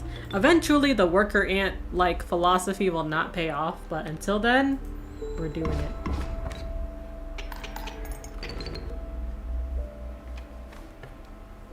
Alright, this is... You came across a hobbled man standing beside some boulders. You caught me off guard. Not supposed to see me till further down the road. Say, I like me a gamble. If you could pick up a boulder that has gold in it, ye can keep it. Oh, so I just don't know. Hi, Ronnie, how are you? Happy Wednesday. Hope you're having a good Wednesday. I don't know, 16 damage is 16 damage. You're right, you're absolutely right. Eeny, meeny, miny, mo, catch a tugger by a so if you always let him go. Eeny, meeny, miny, mo. I'm picking the middle one. Dagnabbit, no gold. But that is a funny looking varmint. You're in the hospital. I'm sorry to hear it. Hopefully you, for what you went to the hospital for, you're doing better.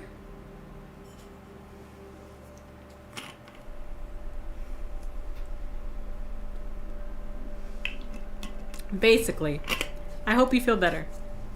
I hope you're not in too much pain or misery other than dying. I hope you're Dying, but it's getting better. Dying, but it was worse before, you know? Yeah, you just have a headache. Yeah, that's good. That's good. Definitely better than what it probably was before.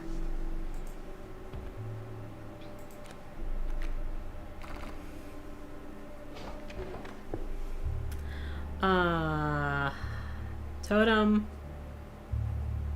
That guy. Backpack.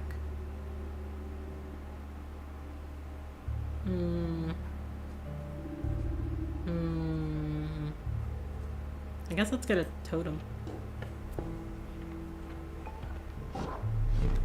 The decrepit woodcarver appeared before you. I have to sneeze. Okay. She moved with a certain vigor in spite of her considerable age. Thank you for blessing me.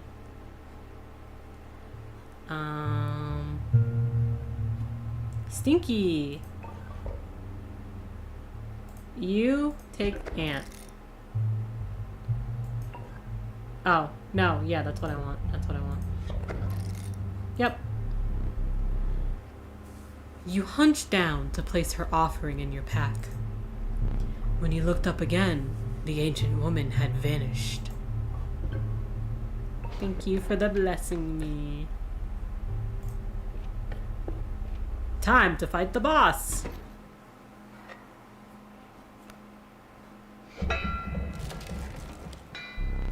The incessant clank, clank, clank. Oh, hold on. The incessant clank, clank, clanking reverberated between your ears. The path ahead was blocked by a grotesque figure. 'Twas the prospector! Hee-haw!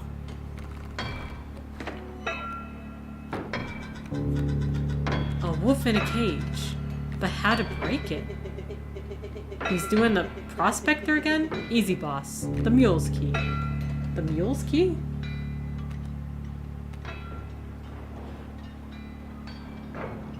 Oh, the mule is key.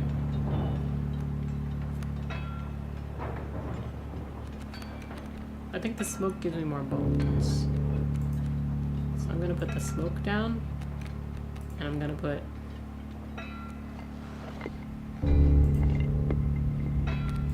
put the squirrel down here, and I'm gonna put the worker ant on the squirrel.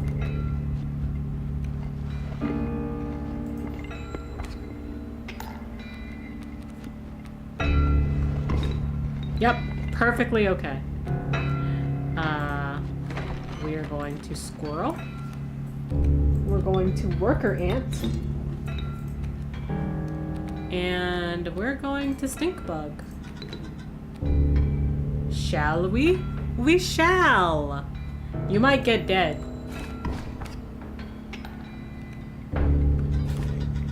That stinks. You're okay though!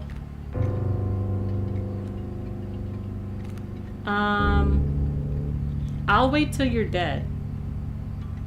So for now I'll pick up a card. I got a wolf pet.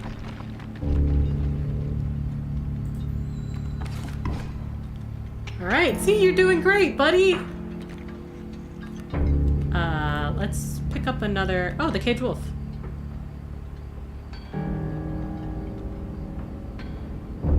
Yeah, I feel like he has to be broken out. Oh! Oh my god, I know how to break out the wolf. Oh my god, I know how to do it. Okay. I gotta wait till the second round.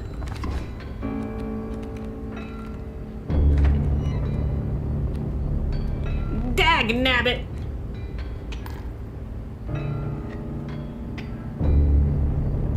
There's gold in them cards.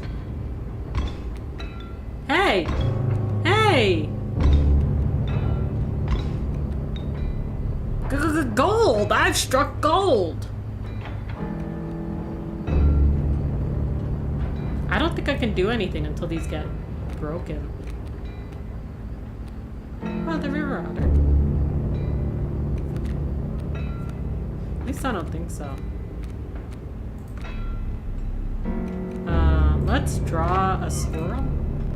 Yeah, I don't have anywhere for the card to be played yet, so I kind of have to wait, I think. I don't think there's anything I can do here.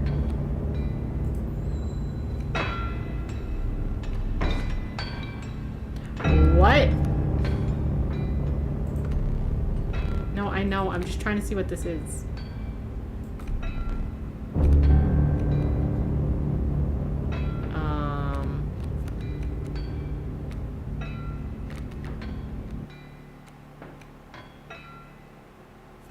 I need to get this guy out, which means I need to sacrifice a lot of cards.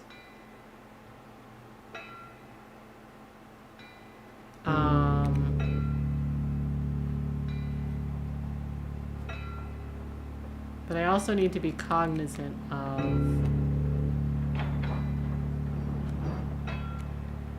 whoever I put out will die, you know?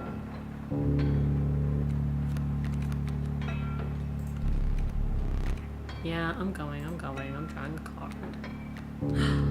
Oh. Oh. Hold on, if I put out a beehive here. It won't help me much, but it will get me some bees.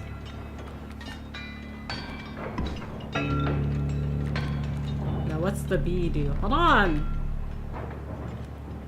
Okay, so the bee can fly over.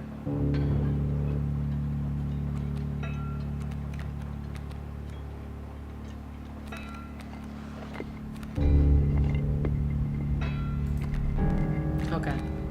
Let's draw a card. Oh. Ooh, that's what I need. That's what I need. Okay, okay. B? Yeah, you go here. And I'm gonna sacrifice you for the worker ant, because I need more blood. I'm sure you understand.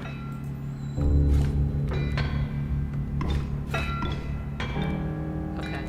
No! No, I was supposed to sacrifice them before. I'm dumb as hell. I'm dumb as hell. Nope, that was my mistake. That was my mistake. Okay. Damn, that sucks. Okay.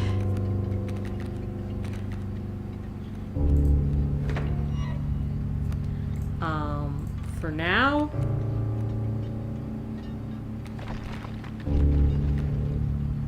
for now I'll make it work. Yeah, yeah.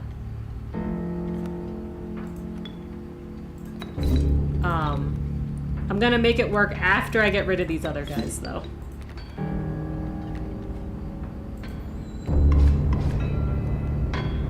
There we go. Okay.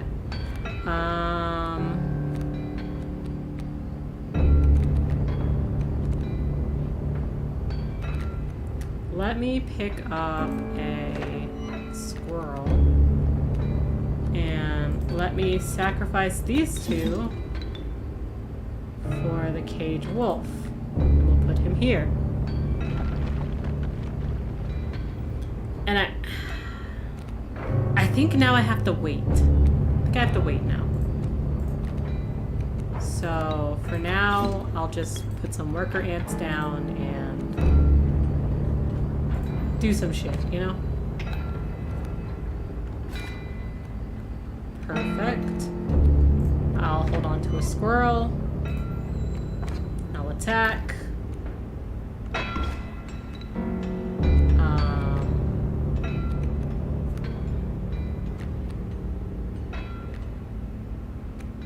I'm trying to think about what I should do.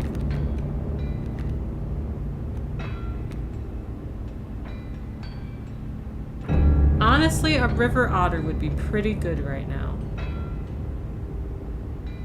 Yeah, a river otter would be good. So maybe I'll do that. Oh, sorry. Sorry. Oh, I'm getting Tamagotchi'd. Okay.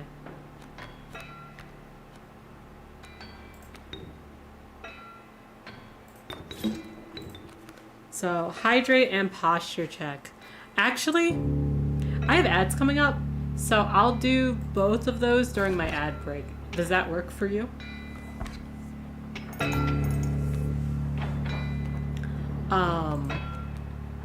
Because I have to get more water, and it's downstairs.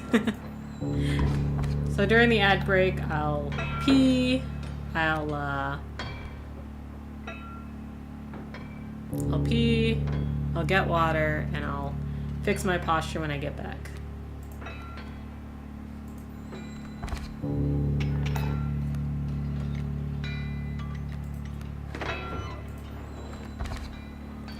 I feel like there's more. Did I win? I swear he's the one that No, I'm thinking about the next boss, I think. I'm thinking about the next boss that breaks. Let me relight your candles.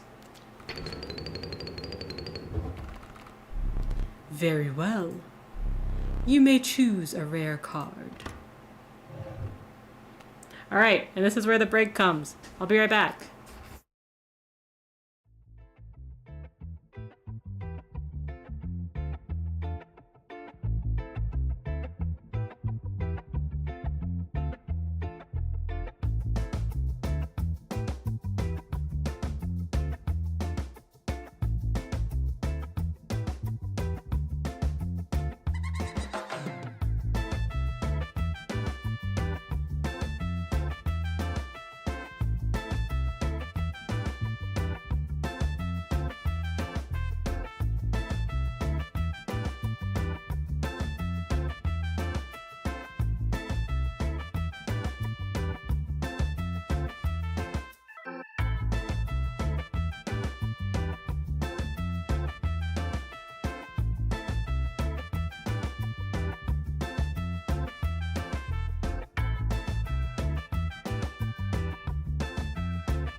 Okay, I'm back. I hope you had a good ad break. Let's go back to the game. I have a feeling Harvey's going to be in the wrong spot. Harvey is in fact in the wrong spot. Come on. There he goes. Alright, we're picking a rare card. Hold on. I like red. Poor abandoned child. It does not die when sacrificed. But do you have the heart to try it? Huh, okay. The holy mantis god, A perfect incarnation of terror.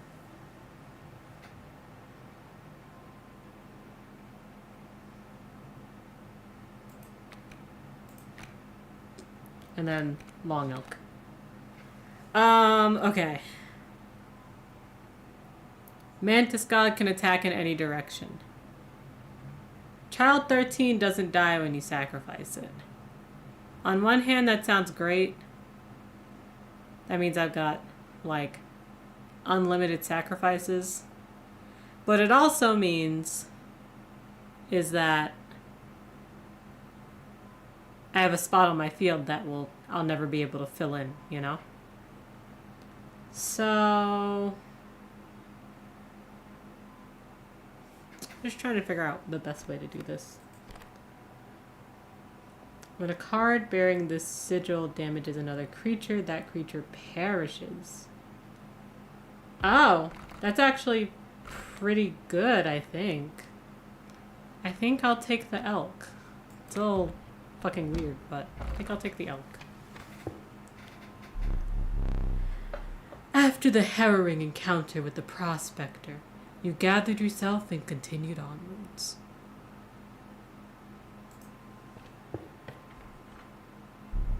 Let me see. The air grew thick with moisture. The buzzing and chirping of insects drowned out the sound of your footfalls. You beheld the wetlands. Okay. Cat.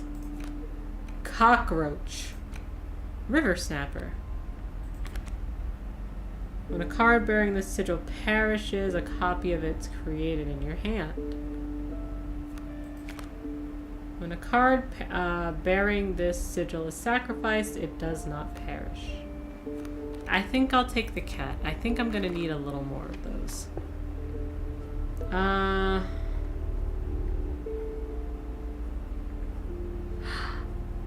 Oh.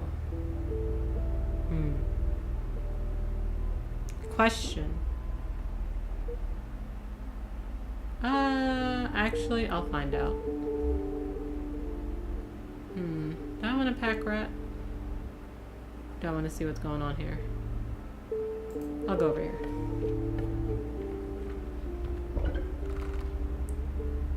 What I'm curious about is... what if I gave the many live sacrifice to something?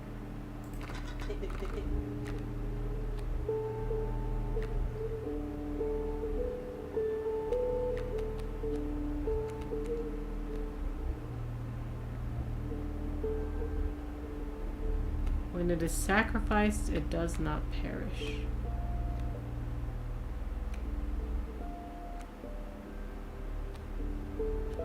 Honestly, yeah, it might be you.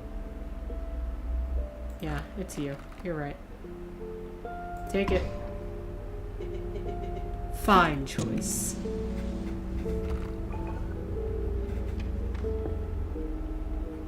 Alright. Oh, this is a hard one. So... it's me. Hold on. Will grow into a more powerful form after one turn on the board. Okay.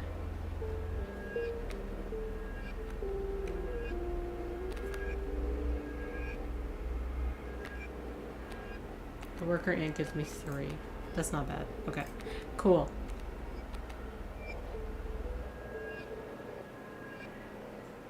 So I'm gonna put you on the board. And then I'm gonna sacrifice you for the worker ant, but you won't die. And then I'll sacrifice you for the worker ant, but you won't die. Fucking... okay.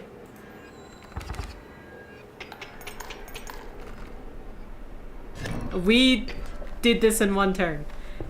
We did this in one turn. Anyway. I'm happy about that because I know that I'll die later. You encountered a small outpost in the woods. attended by a mysterious woman. It was the traitor that the old trapper had mentioned. Thank God. Her appearance was unsettling, but you were mollified by her offerings. Do you mind if I examine those pelts of yours? Let's start with your hair pelts. Here's what I can offer. I can trade you any of these. Take your time. This guy swims and flies. What the fuck?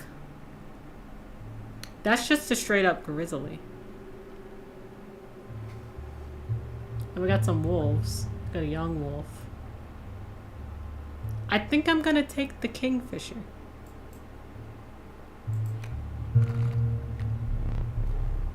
Oh, wolf pelts too. Exquisite. Oh. She gives a ton. Okay, hold on.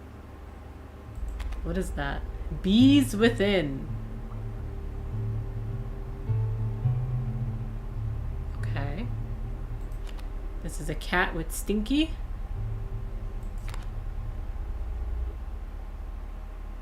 And you also give rabbit. Cockroach and unkillable.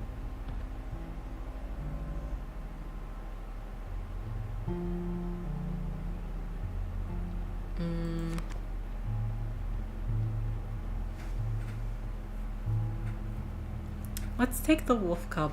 That might be good. These pelts are most excellent. My thanks. Cool. What is that? Is that just get rid of a card? I'm gonna go this way.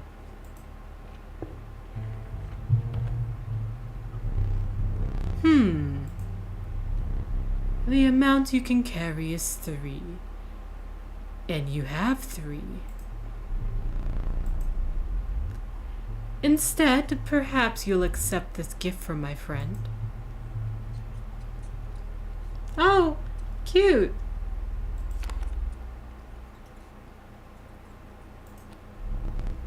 The prudent pack rat. Never doubt the utility of a well-stocked pack. Cool. So now you know what belts are for. Yeah!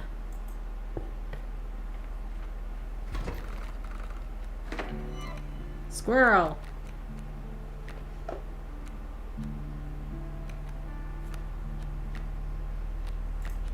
Alright. Now what am I supposed to do about that? It's just going to attack me. Well, I'll have to kill it before it kills me.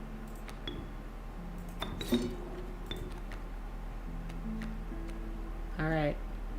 Do it. Oh. No, that's perfect actually. Okay. I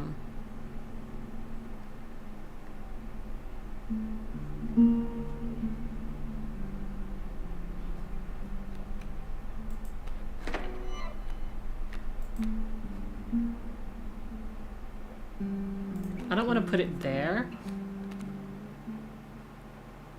I'm gonna put you here just in case. There you go. Alright. And now we'll hit.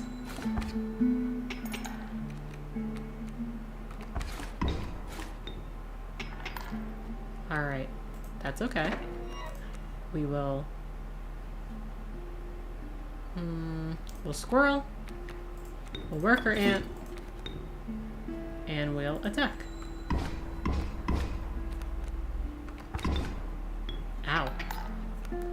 I'm okay. Alright, let's put this here. Let's put this worker ant here. And now we've got 3. Yeah, we did it. Okay. We're going to the trapper. Me pelt, Me pelts are clean. Have a free one. I don't have more money, so... Thanks for your patronage. I've never seen this before.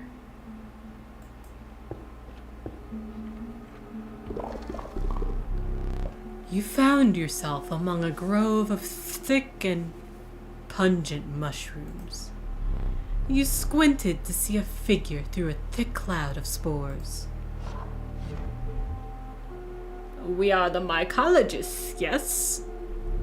Yes.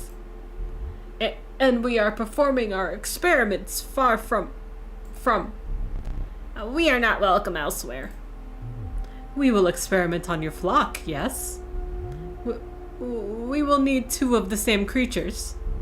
One for each of us. Oh dear. You don't... You have no duplicate cards.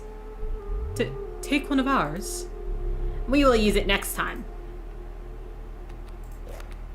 Beehive, wolf cub. I'll take the beehive.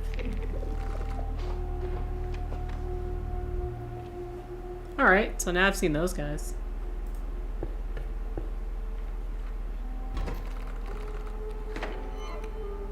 What is that? Oh, greetings!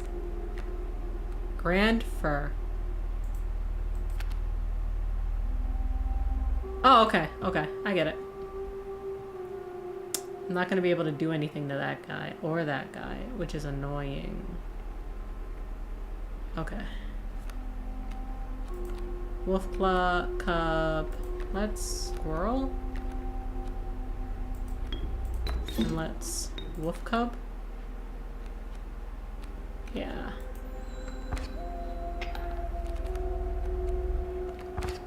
Yeah, I don't... There's nothing I can really do against you guys.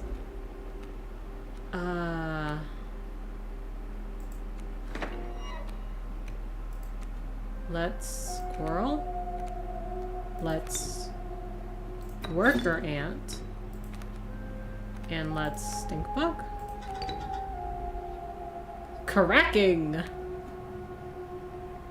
You're a strange buddy. But that's okay. Okay.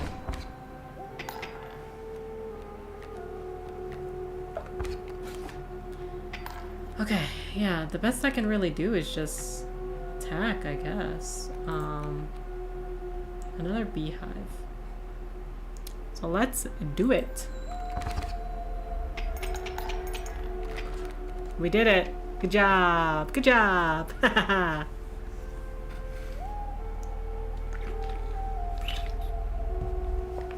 Also, I forgot to mention, but I hydrated and posture checked. I've got more water.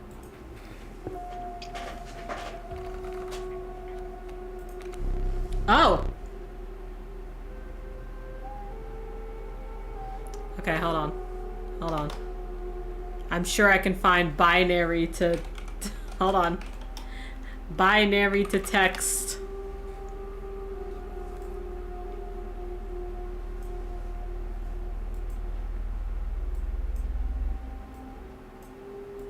Hold on. I'm moving my stuff so I can see it. 011. I wish... Okay, 011001000. What's the text output? D. Okay. 011000101.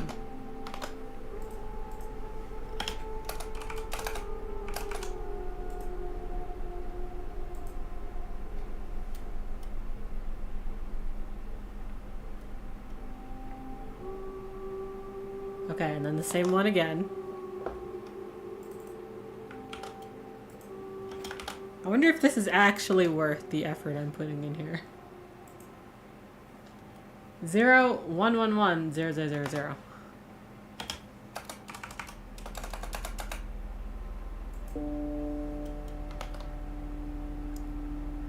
Zero one one zero zero zero 1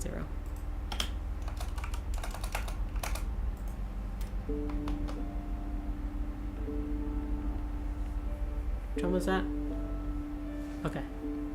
And then we've got E again. You're so curious, so it's worth it to you? Okay, perfect. Oh! Oh, I pressed the save by mistake, I think. I didn't get to finish! The watchful bullfrog. It leaps in the way of attacking flyers. I didn't get to finish and see what it was, so we'll just have to guess. Or I can look it up. Yeah.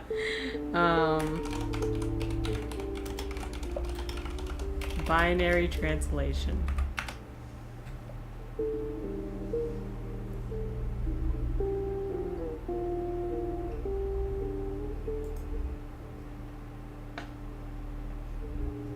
I don't want to read too far into it because I don't want to spoil myself. So I know it translates to deep beneath. I don't know what that means.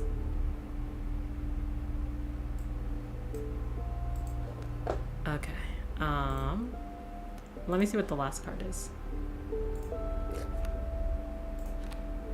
A river snapper.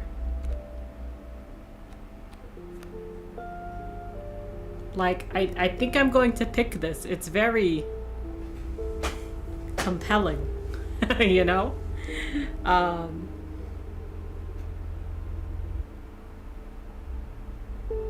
think it will only give me more questions, which is good. You forgot what it does? We'll find out.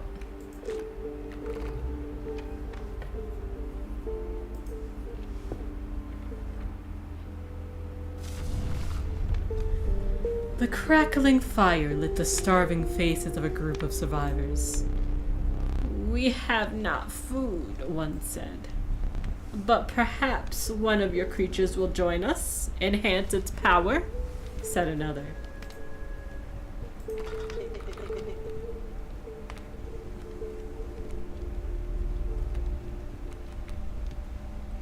I don't think I've done the beehive yet.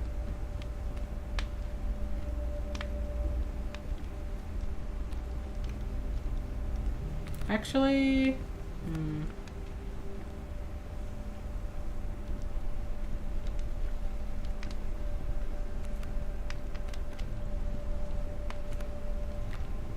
let's enhance the wolf. The survivors were right about the flames. They had enhanced the creature's power. Spotting a few of the survivors drooling, you made a hasty retreat with your wolf. Alright, here's the boss again. I think this is where I need the cage wolf.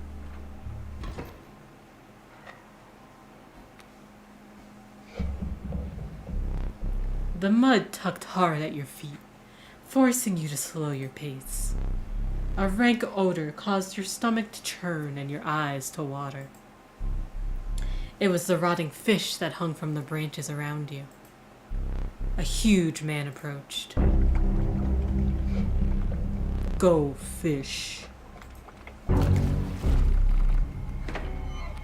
Yeah, you're picking up what I'm putting down? Oh, shit. Turned into something else. What is that? When an empty space would be struck, a card bearing the sigil moved to that space to receive the strike instead. Oh. That's pretty good.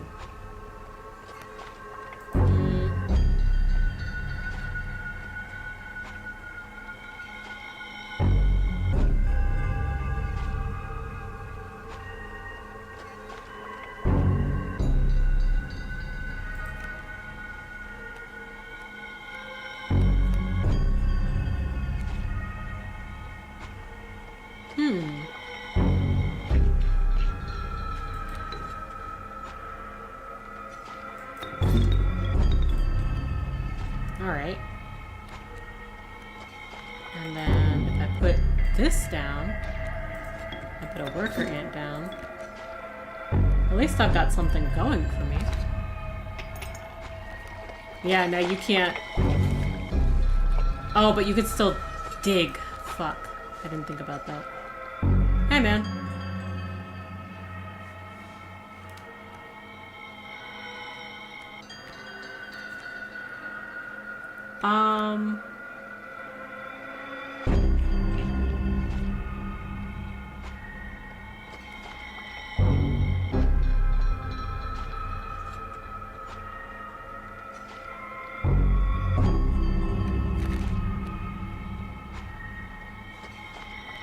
I already... Okay. Sorry. I know that he's gonna take this.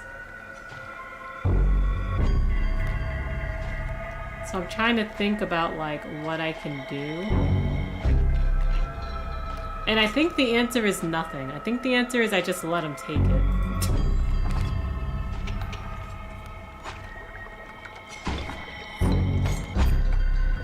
I genuinely don't know how to fight this.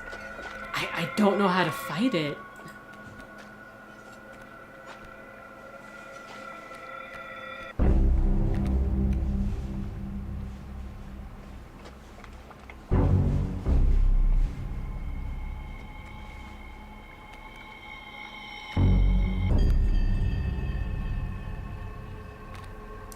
I am genuinely not smart when it comes to this because I don't know what I'm doing. Having no squirrels is not the way. Yeah, I know.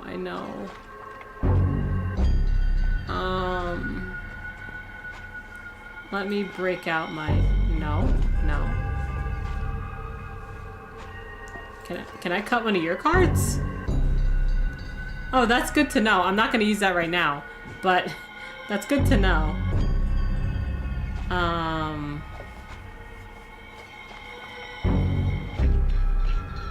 If he takes all my squirrels, he has nothing to attack me with.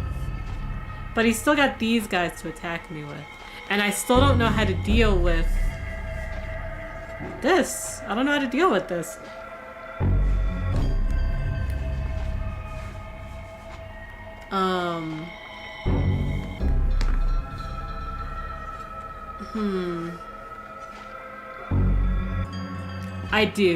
I do want to know. This is my second time around at this guy. And if I lost to him again, I was just going to look it up anyway.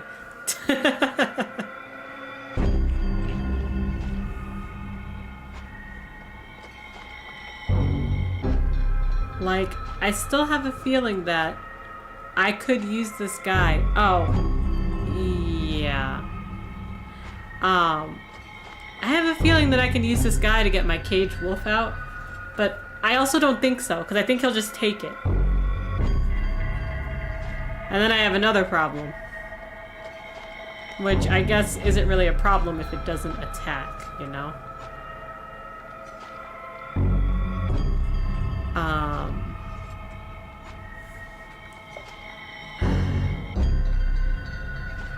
He takes most... No, yeah, I know he takes my most recent stuff. It's very difficult to figure out what's the bad one, you know? I think I have an idea. I think if I give him my mole, maybe. So if I squirrel... And I... not worker ant. At this point, I need my stout. No, shut up. I know what I'm doing.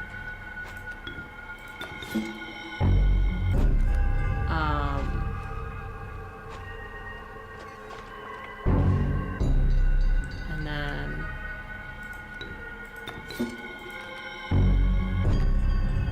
And then... Maybe that's it. Maybe that's the vibe. I just have to keep you alive.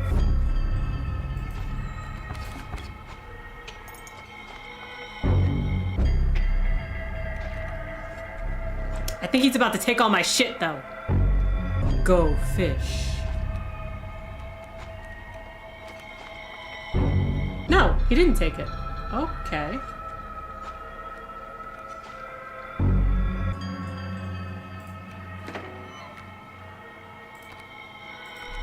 There's nowhere to put it. I don't want to give him my kingfisher. So I think I'll stay the way I am. I think I'll stay the way I am. Okay. Go fish. Oh, well that's wonderful. Yeah, there go all my cards.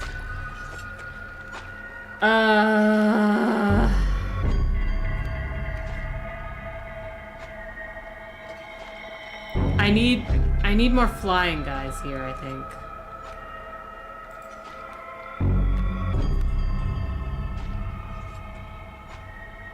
This will be helpful.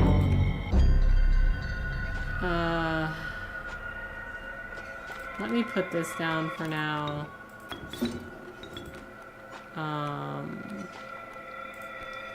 Let's put this down. I don't know. Let's see what happens. I don't think I'm gonna win this. Vertebrate? Oh, that hurts.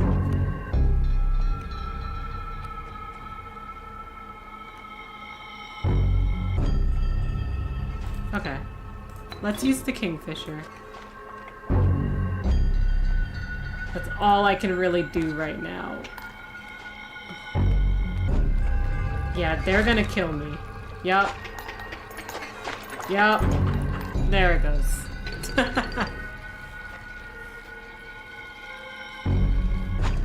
Huh. Go fish. That's annoying. That's so annoying.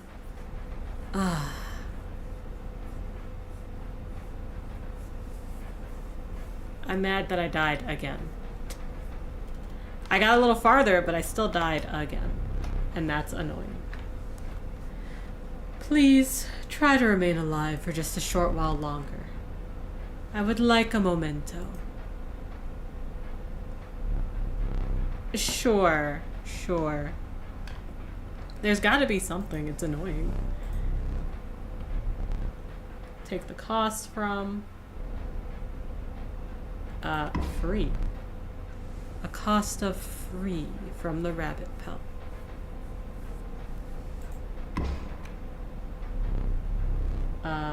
It's power and health.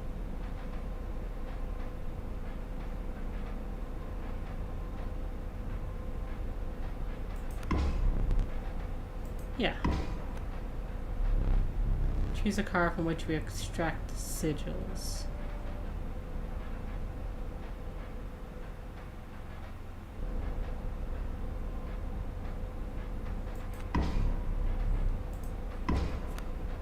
Yeah. You sure did ask my name every single time. You can't kill them without scissors, but they can't block you. Yeah, that's fair.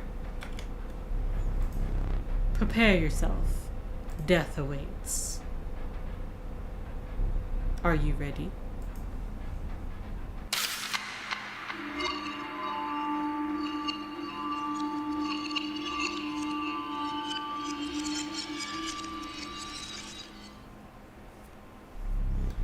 I'm still thinking about the last one. To be so soundly defeated by the simpleton angler, no less. Yeah, exactly. If I could fly over them. You want that caged wolf in your deck. Suit yourself.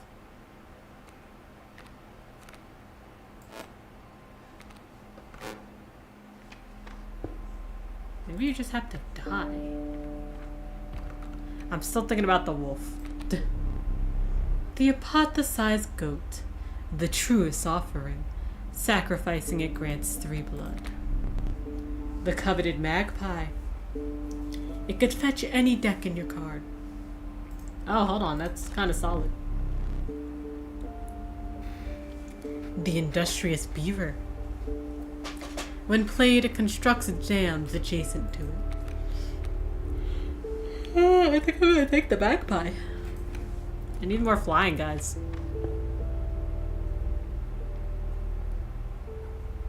Let's go this way.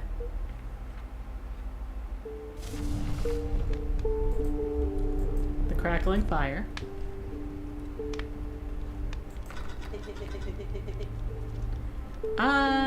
Magpie, let's go. The power of the magpie was enhanced by the warmth. As the survivors began pulling a knife from their pocket, you withdrew. Hi, Stare. How are you? How's it going? I hope you've been having a good night. I hope, I think you said, we were both in Inscryption. I think you were making bread, so I hope your bread came out good. You're still making bread. Let's go. Tasty. All right. Let's see.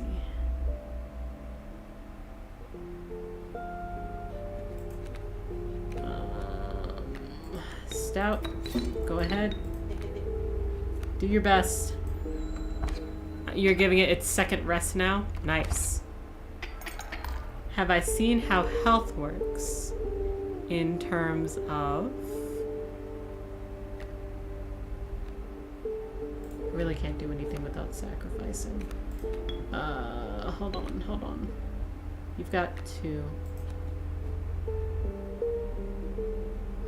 Okay, this is okay. I can make this work. And if I put you here... Yeah, that should kill you. Okay. You don't have set health so much as a health difference.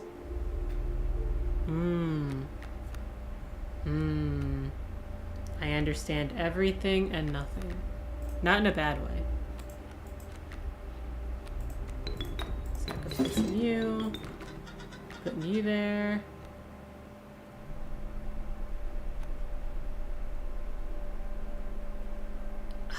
Do I have to kill you? Maybe I just have to kill you. Shiny.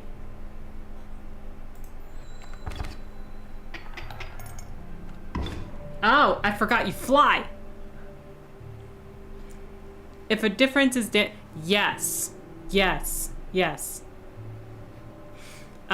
you should look at direct damage to the boss as a form of healing. Yes, indeed. I agree with you.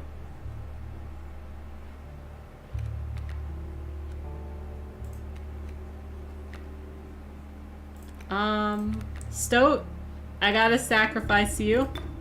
Sorry. Okay, I'm curious to see what'll happen here if you die. I need like 2 turns. I need like 2 turns. Okay. So you stay here for now.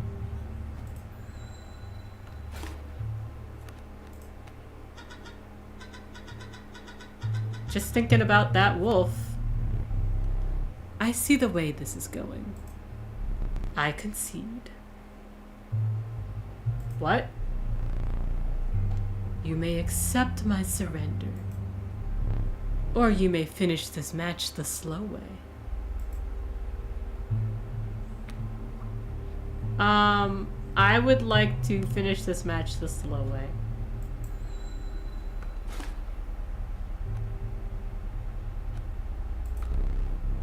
I'm going. Stink bug, go ahead. Yeah, go ahead, buddy. I maybe put you in a little too early. I put you in a little too early.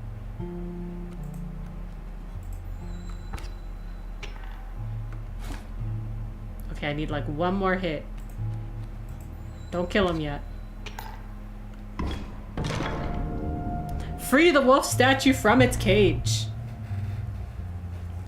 What was that?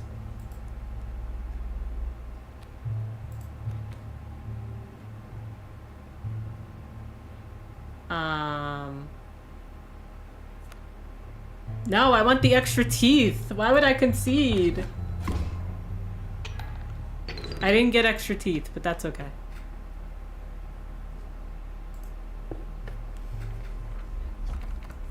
Alright, what do we have? The Rattler. The Sparrow. The beaver. I think I need the sparrow. I need a lot more flying cards to get through our second guy. Conceding is quicker. That's the only upside. Yeah. Yeah, but I don't mind, you know. Oh. Except I smell food cooking, so I do mind.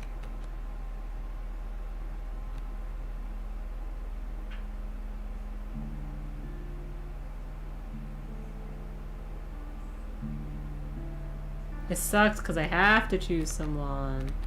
I have to. So I'll put you here. You're really easy to get out, so you can take these. I've just got to up your power now. Another sigil. Hooray. You got 2 of them, buddy. 2 of them. That's awesome. Lucky draw.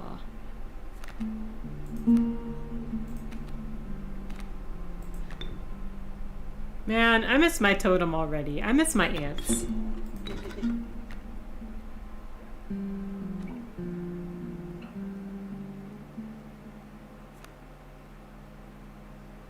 I'll hold on to you. And you can attack. Ow. Squirrel. Let's go.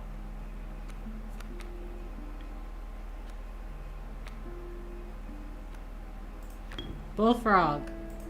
Let's go. Stink bug. Let's go.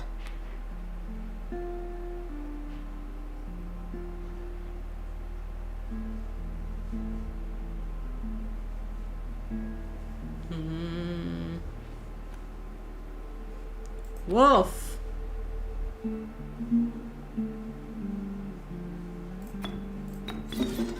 Let's go.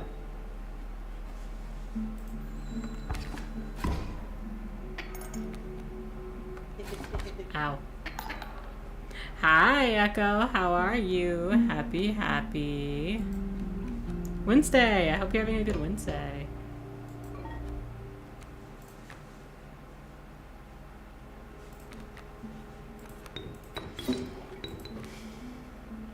I don't really have a lot of cards. You may not be early, but you have been lurking while you were doing things. Well, that's what matters, right?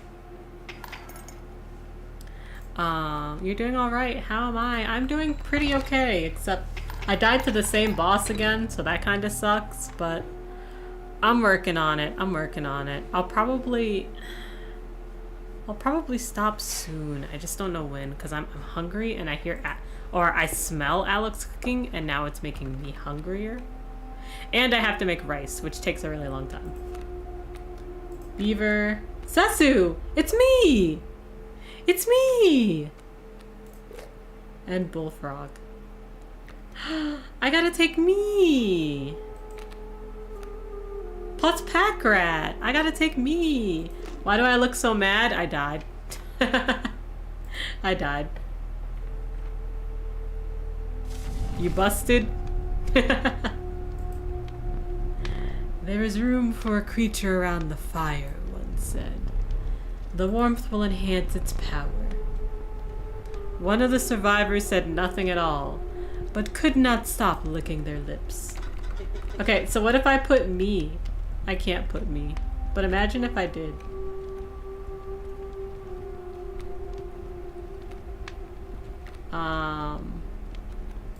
Bullfrog? The power of the bullfrog was enhanced. As one of the survivors began pulling a knife from their pocket, he withdrew. Keto Circus, how are you? How are you doing? I hope you're doing well. I hope you're having a good Wednesday. How have you been?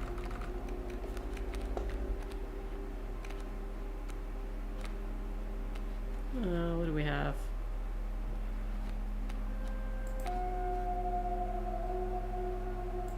You're home from workies. How was work? I hope it was okay.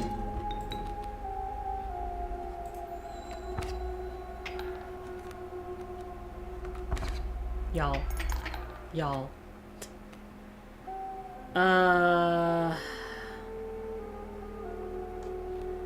3. Okay. I might have to sacrifice for you.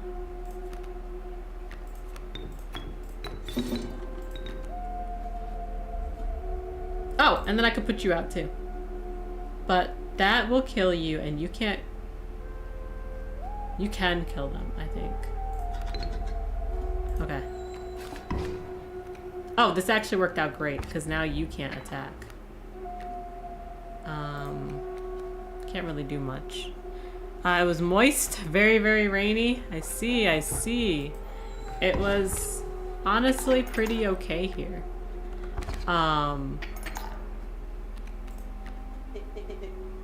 You again. You have me here. I surrender. Okay. Bread is rising the second time now. Let's go. What kind of bread are you making? Is it like, just like bread flavored bread? Or is it like a special bread, you know? What do we have? The sadistic prawn chorn. Woe be to those that meet the end of its antlers. Black goat, the possum.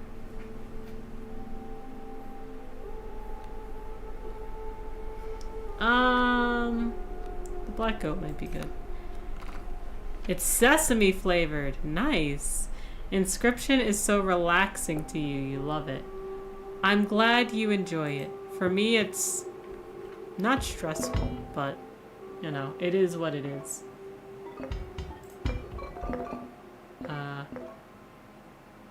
What's this do again? Your creatures... Yeah, I need that. Yeah, I need that. Okay. Let's try this. I don't know if we'll beat it easily. Not like last time, you know. We don't have a lot of good cards here. A chill mist closed in around you. You were not alone. A figure emerged from the fog. Stand in the way of me gold, be darned.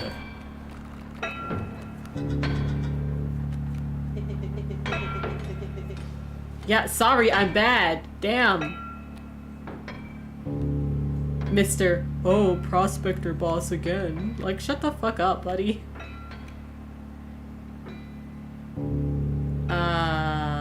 Okay. Let's put you here. Gotta watch out for that coyote. Let me put you... No, you can't go there. Well, I can still sacrifice for you. I just can't put you there, you know. Okay. I'll put you over here. Use an item before playing.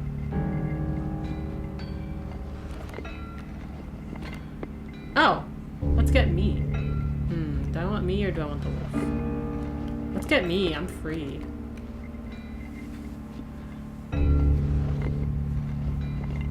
I mean, yeah, I should. But for the prospector boss, it's a little okay. Stinky. Stinky. You make an item so you use one to have space. Yeah, that makes sense. That makes a lot of sense.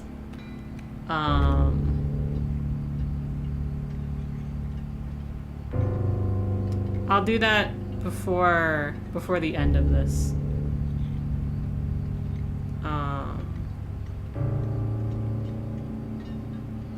Sorry, I'm trying to figure out what to do here. Now, if I leave it...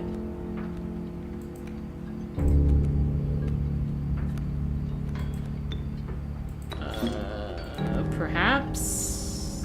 This one's a little weird. I got a little confused with this one.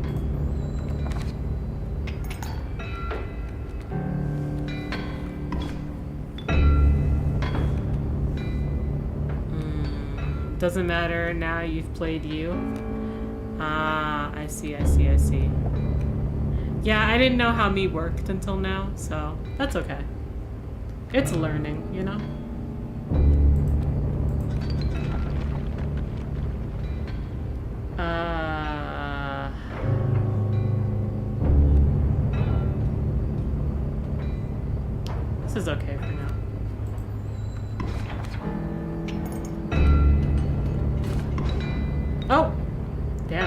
just straight up died, huh?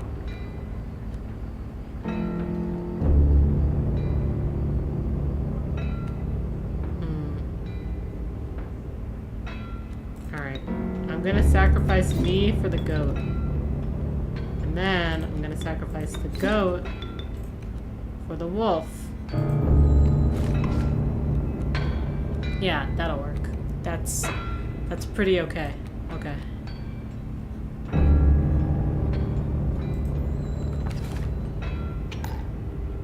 I'm not gonna be able to hit it until it comes back around.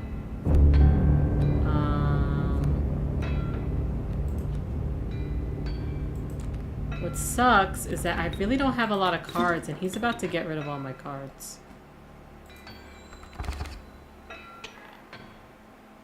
Yeah, and then he's gonna dig up all my cards.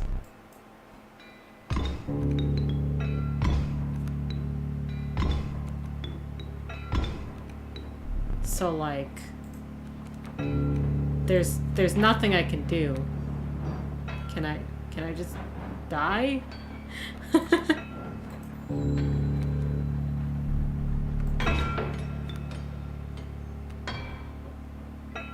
I need to kill that, but I don't have... I think I'm dead. Like, nothing's gonna help me, so I believe I'm dead.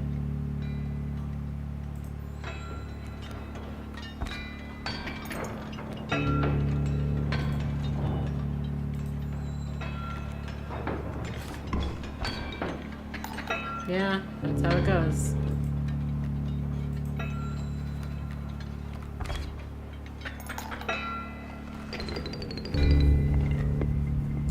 Yeah, Prospector is really mean.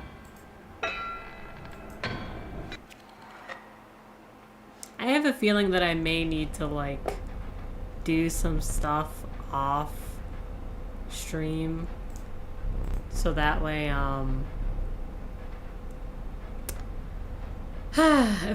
if I do stuff off stream and I get to the boss again, then maybe I can go from there, you know?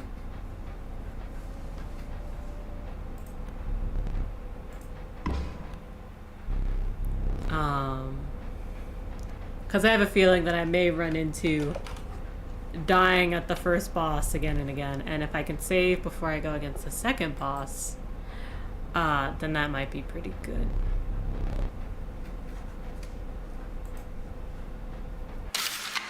So maybe that's what I'll work on tomorrow before Friday when we come back to this.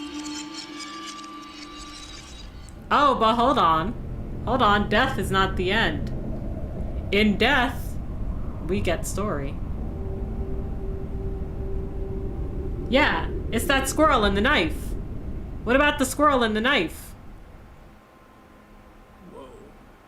Whoa? What?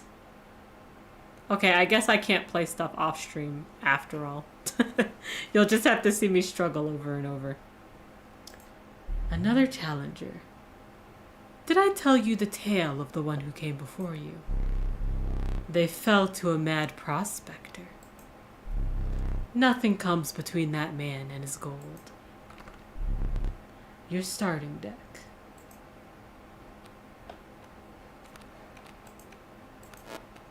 Interesting that I'm a different person.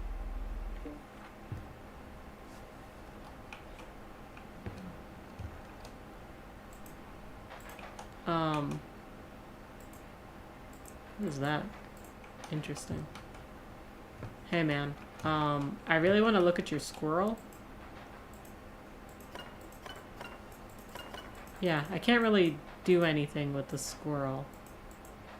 But it showed up in my dream thing. So that's good to know. Are these locked again? Are these locked again? Hold on. Hold on. I didn't know. Let's see. No. I'm not gonna do that here. I'm gonna do one of these, maybe. Yeah, there's nothing in here. Okay, cool. Just making sure.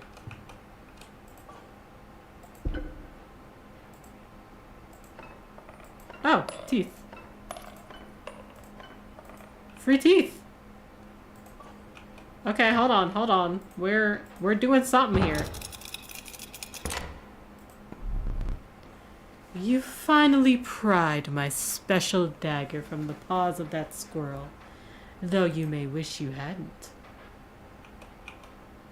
You're not doing anything, are you? Creepy. I don't think there's anything I can do with the dagger.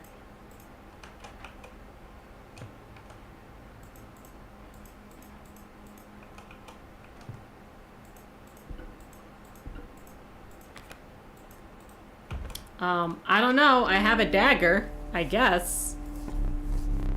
I'll let you use that, but not now. I need to see what it does.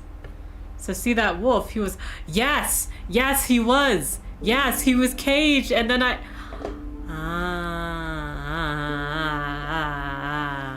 I'm like... I'm doing like the... Ooh, I get it. I'm vibing. So yeah, we'll come back to this on Friday. Maybe I'll be better. At least we are unlocking things one at a time as my dumbass figures it out. Let's go back to our just chatting screen. Yeah, it seems so. It seems so. So, thank you so much for hanging out with me. I really appreciate it. I hope you've been enjoying, even though I am bad at Inscryption. It's very interesting and very intriguing and fun. We will be back Friday to do more of this, except we're starting early because I don't really have time on Friday. I have D&D. So we're starting at, I believe it's 2 Pacific, 5 Eastern. Hi, Bloopies. How are you? Sorry you came in right as I was finishing, but I really appreciate you coming by. Thank you so much. Have fun, nerd. I will. I'll let you know all about it as I remember. Everyone's getting pretty pumped up for it, so we'll see how it goes. And then also at my concurrent viewers on YouTube. Sorry, I'm still trying to work with getting a chat set up so that way I can see both of them. But hello, Gamble Rambles. This is your favorite game of all time. I hope you enjoy it. I have been. It's really interesting. And Coco Haven, or Coco Haven. Thank you for lurking. I really appreciate it. So yeah, we'll be back Friday, 5 p.m. Eastern, 2 p.m. Pacific. Please look forward to it. Maybe I'll get past this silly boss. Until then, let us find someone to raid to. Let me go to Twitch. I'm hesitant to send us to an Inscryption player since I'm so early in. So I'm gonna look and see what my friends are doing. One person is making and crafting. One person...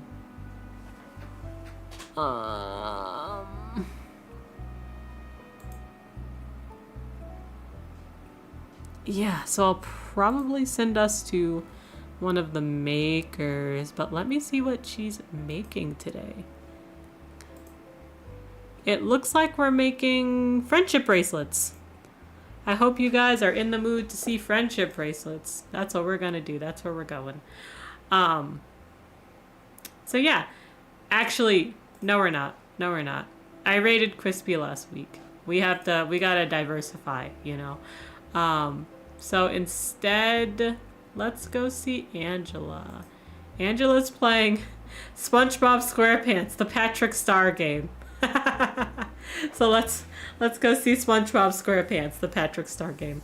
Thank you so much for hanging out with me. I really appreciate it. If you are a subscriber, thank you so much for subscribing. Y'all are the coolest and I really appreciate you. Here is your raid message. If you are not a subscriber, you could have been anywhere else on Twitch and you decided to be here with me today watching me struggle. And I appreciate that so very much. Here is your raid message. Thank you. Please take care of yourself. Get some food, get some water, take a bio break, stretch. Your body's going to thank you for all these things. And then remember, it's COVID season, flu season, cold season. Dress warm. Get your favorite hot beverage. Consider wearing a mask out. Your body's going to thank you for all of these things. And I'll see you next time. I'm going to press the raid button first before I send us away. There we go. Okay.